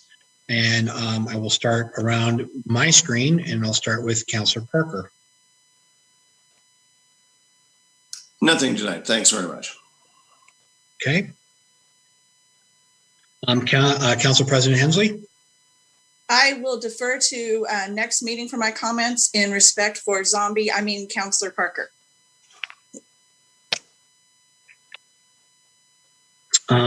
Councilor Spoon. Sorry, Councilor Parker. I do have a couple of time-sensitive things that I'll address, but I'll save everything else, I promise. So first, Canby Area Transit's local circulator is in action if you were waiting for it. So it stops. There's a bus route on the website. There's a bus route on Facebook. They recommend you arrive to the bus stop 5 minutes early, but there are multiple stops throughout the city. So if that is helpful to your family, take a look at it, and I might just take a ride because I kind of want to see the route and what's happening with it. So that is in action. I know many people were waiting for that to come back for quite some time. Second, the high school's homecoming senior parade is tomorrow at 4 p.m. A couple of us have seniors in high school this year. It's going to start behind Cuts First. It's going to wind around Waite Park and I believe end at the school. So if that's of interest to you to go and celebrate them and cheer them on after what has been a most unusual high school career, take a minute out of your day and wave to those kids. They've had an odd high school experience. And then finally, Mr. Mayor, I had emailed you about this, but I would love at a future meeting if we can address a letter of support for the National Heritage Area that they are trying to create here in our area. It's the Willamette Falls and Landings Heritage Area. It would be it's been, and I haven't been to one of their meetings in quite some time. I left the board, but at the time, it would have only been the second national heritage area on the West Coast, the first one being in Alaska. And it kind of encompasses all of we're not a landing yet, but I have hope that we'll have a landing on the Willamette River soon, but kind of the Willamette Falls and the different communities that are along the Willamette River, the heritage and history of that area. It's actually created by Congress. So it's it's a congressional act at the national level. But it would be very exciting in terms of opening up grant opportunities inside the area, celebrating our history and heritage. And we are looking for a letter of support. So if you could take a look at that, maybe we can talk about it in a meeting coming up soon, because I think time is a little bit of the essence in getting support from our representatives to support this effort. So. Yes, thank you. I did see that email, and Mr. Archer and I will talk about that at our next meeting. This particular piece, is a tremendous development opportunity and recognition for our area. I know that there's been conversation at the county level on this as well. I've been involved with that conversation, as well as with all the conversation with the Willamette Locks and the the Blue Heron Mill starting to take some shape, and seeing some things get tore down there. So a couple of years ago, we did. I don't know if it was. Well, there was a contingency of, I think it was the Clackamas cities. Sorry, my brain is a little fried. It was the Clackamas County Coordinating Committee, I believe, did some letters of support and some work on this as well. So yes, we will further get involved in this piece to get this this demarcation for our area. So I agree. Yep. Let's see. Eeny, meeny, miny, mo. Councilor Bangs, you're next. Thank you, Mr. Mayor. First, I have some cool pictures I'd like to show you at the end if I can get sharing privileges. I don't know if that's called hosting privileges, but that would be from the city's end. And hopefully they can work that out while I tell you that the Library Advisory Committee met with its newest members for the first time on the 21st of last month. And the LAC is interested in exploring a policy for non-circulation materials in the library. All of the circulation materials are covered by this policy, but we don't have a policy for non-circulation materials. Also, the committee is preparing its annual work session with us, the council, which I think might be coming up, and I'm not clear on when that is. As Councilor Spoon said, it is homecoming week at the high school. That's why I'm wearing all black. The teachers were dressing in black today. I don't know if that's a New York thing or some kind of protest thing, but I've got the black thing going on. I even had a black hat I left at school. The parade, as Sarah said, is going to go down 2nd Avenue and then take a right on Holly, go around Waite Park, and then cross the highway on Grant. I believe it is the only parade that crosses a state highway in the entire state of Oregon. And they used to do this every year, and it's kind of cool. It would be a lot more cool if a bunch of people came out and watched it. It's going to be, I think, almost entirely students driving cars. They're not going to have traditional floats this year because they're not allowed to get together like that. The homecoming game is on Thursday, tomorrow night. Because we've got rain now, it's going to be the first football game of the year with fireworks. And then Friday night, the homecoming dance will be taking place also on the football field. We're not allowed to have a dance indoors with COVID restrictions. Also at the high school, just this week, Jerry Nelson partnered with the National Honor Society students to repaint the crosswalk. I think the crosswalk was built by the city in 2015, and that's what I'm going to try and share pictures of with you. Jerry coordinated this from the city's perspective. And they showed up, they blocked off the crosswalk. Can you guys see the picture? Yes, sir. So it says "We Are Canby" in both directions, and it has these paw prints, but you can see what it looked like before these kids painted it. And so the city shut off the sidewalks or the crosswalk after all the school buses left the parking lot, and they brought a bunch of paintbrushes and rollers and paint, and then the National Honor Society students. I'm close friends with the advisor, who looks like this. They did that painting, which is kind of cool. And I thought I had 3 pictures. There it is. That's what it looks like at the end. And so that was kind of a cool partnership. I just thought it was really cool that the Public Works was able to work with the high school kids on that. And I think that concludes everything I was going to say for this week. Great. Thank you, sir. Councilor Varwig. Yeah, just short and sweet. I will just remind people that there is an opening on the Planning Commission and CTV board, and we just talked to 10 people who said they have all kinds of time. So if you guys want to get involved, please do. those boards take less time than this does. So since you had time for this, I think you probably have time for one of those. So please step up to the plate and serve on one of those open boards. I know those are the two that I'm liaison for. I think some of the other boards that I don't represent also have openings. So please go on the city website and fill out an application for some of those open positions, and we'll keep seeing you around. That's all I've got. Thank you, sir. Next on the agenda is city administrator business and staff reports. Mr. Archer. No other items for you this evening. Thank you. Okay. It's our second opportunity for citizen input. Scott, do we have anyone that's wishing to address the council? We do not. Okay. We will then move into action review. Ms. Passett. All right, approve the consent agenda, passed ordinance numbers 1560 and 1561 to second readings on October 20th. Approved resolution 1349 and approved a letter of support for the DLCD EOA grant. Perfect. And we also appointed a new city councilor. A jam-packed evening. Great. Thank you, Melissa, for that. Before we take a motion to adjourn, I want to thank all the councilors for the extra work this evening in preparation for tonight's meeting and with these candidates for our open seat. Some of us are on totally different timetables and appreciate that very, very much. We did have great candidates, and again, congratulations to David Bajoran on his appointment to the city council. With that, I will take a motion to adjourn. I will move to adjourn, and I would like to say one quick note. I believe this might be a first that we've had a city council meeting that actually took place on 2 different days at the same time. Good point.